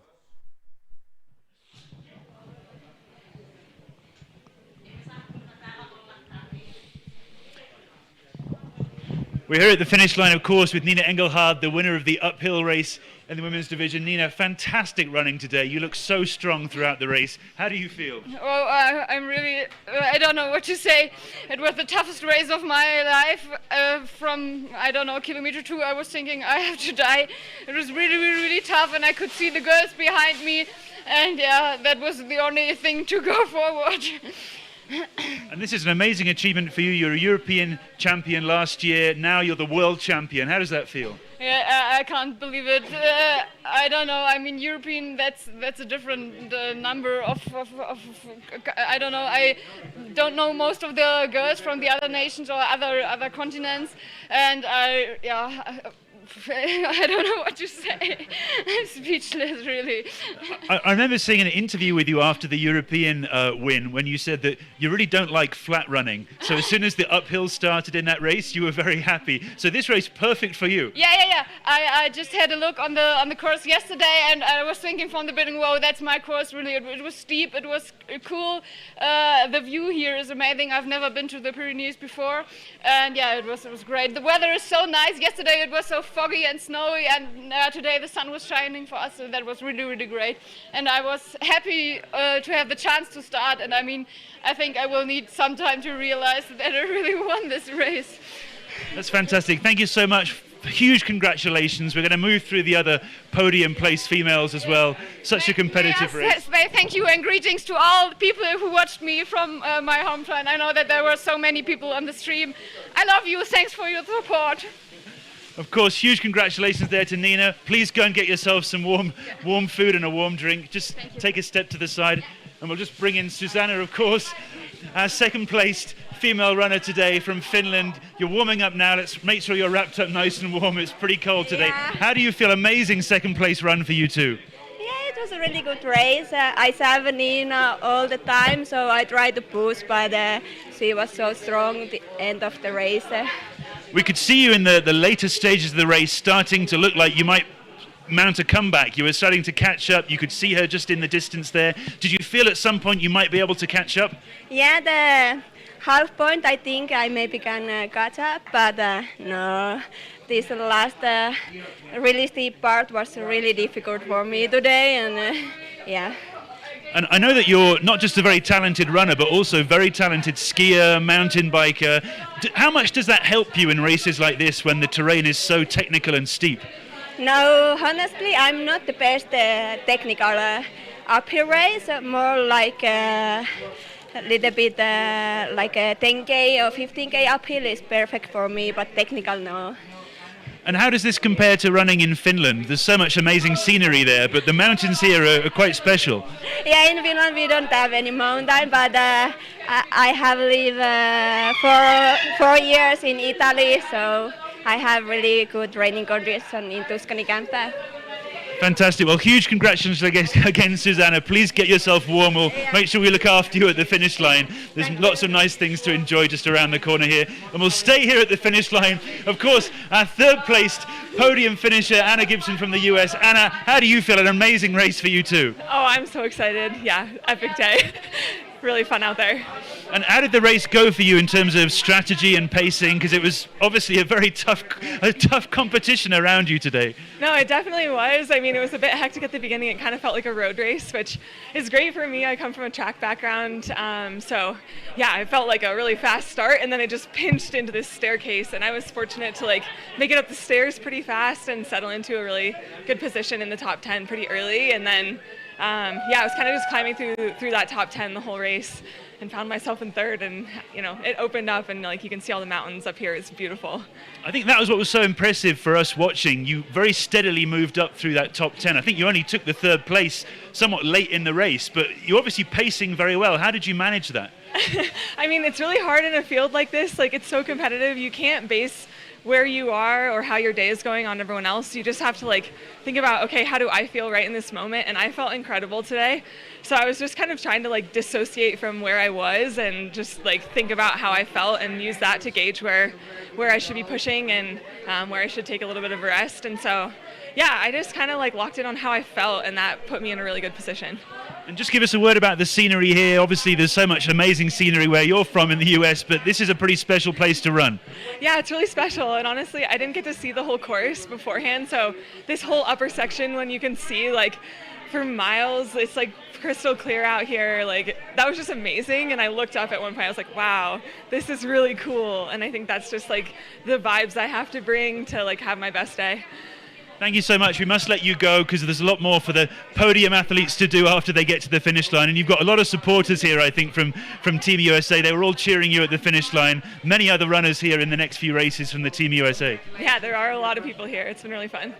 Have a fantastic rest and hope you recover very quickly. We'll let you go with Susanna. What a fantastic race in the female division. The podium, of course, 3 different nationalities represented here across first, second and third. A real showcase of this World Mountain Trail Running Championships to have people from all over the world. Of course, the 4th placed lady as well from Uganda. So what a showcase of trail running around the world here today. We'll hand back to you guys in the studio. So much celebration here on top of the mountain. Yeah. It is so good to have Richard on the field to get those runners' first impression and how they feel. And it was awesome, the emotion of Nina. She couldn't even speak, which is also like, you see how much they put into that effort. And it was interesting. She basically she never took her European title for granted. It was like, yeah, but like here I'm coming to Worlds, I'm racing people I don't know, and so the fact that I can actually pull it off here is a whole different level, a whole different meaning to her. Yeah, and a big shout out to all the supporters back in Germany who have been watching the live streaming. Yes, she come to her senses at the end and say, oh yeah, shit, everybody. Yeah, and there's always a lot of support back home, and a lot of support in terms of staff or a network of support to help you get to these competitions and get you in the best shape possible. Yeah, for sure. Really interesting to hear. They've all referenced how beautiful it is up here. A bit of fog just rolling in off the off the mountains, and also just how Richard asked her about she didn't like flat running. She just wanted to go straight into the uphill. So I think today's course was a course that really suited Nina. Yeah.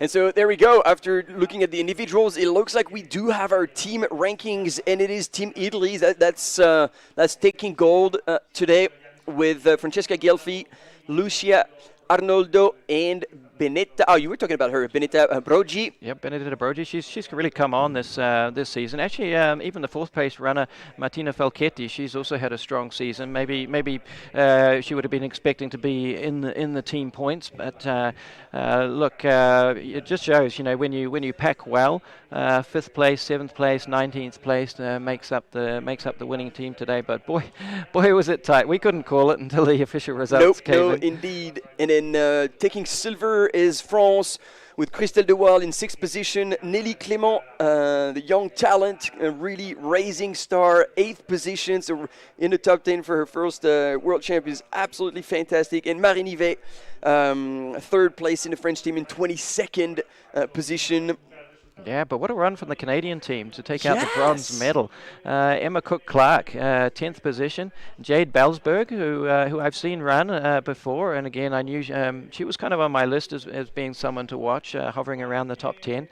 So she came in 13th position. And then Anne-Marie Cormot in 18th place, and then shout out to the fourth runner in the Canadian team, Elisa Morin, in 25th place. But again, packed really strong, and I would bet that they would have been fighting each other as well, knowing that the team medal was on the line. Yeah, as you were saying, I wonder if there was any team manager out there doing the count, quick math, who said, all right, we got to show that this, keep at it. Yeah, exactly. Swiss team in 4th position, United States in 5th, and the Ugandan team are in 6th position. Of course, all these results are provisional at the moment until we get the close the of full official ones. So I don't know if we're going to have on the screen a bit of a recap of our top female runner, but this is already almost the end of this broadcast for the first event of the World Mountain and Trail Running Championship here in Confront in the Spanish Pyrenees. And we're going to be with you, obviously, tomorrow for the short trail, and then on Saturday for the long trail, and finally on Sunday for the classic up-down. Jono, Yeah. we're only getting started. Oh, exactly. And of course, on Sunday there's 4 races. Of course, we've got men's, Yes, women's, I'm and forgetting about we've the got young ones. under 20 men and women. So it's great to see the junior runners as well. And this is the way they can show. This is the way that we get to see the next generation as well. So I'm really looking forward to the next 3 days of competition. And it's been a pleasure to be here with you, Martin, to share the journey. It's been a fantastic time, and also thank you all for tuning in at home. It was a bit of a slow start, so thanks for bearing with us. We're figuring out the thing, but once we got started, our camera runner on the field could offer you far more images, and it's going to get better and better throughout the week. So we're stoked to be sharing all these images with you. Share the passion of this World Championship. Exactly. What a kickoff. Yeah, World Championship supported by the international body, World Athletics. It's an official World Athletics Championship. And just in the space of 3 editions, it's been incredible just to see how it's evolved and how it's grown and how it's taken such a prestigious place in the off-road running world. And so just tomorrow, Friday, local time, we're going to be with you back at 7:40 a.m. This is the time that you need to put on your calendar to join us for the start of the short race. And so until then... Yeah, signing off. Farewell. Jonathan Wyatt, thank you very much for your company. It's been fantastic. See you tomorrow. Peace.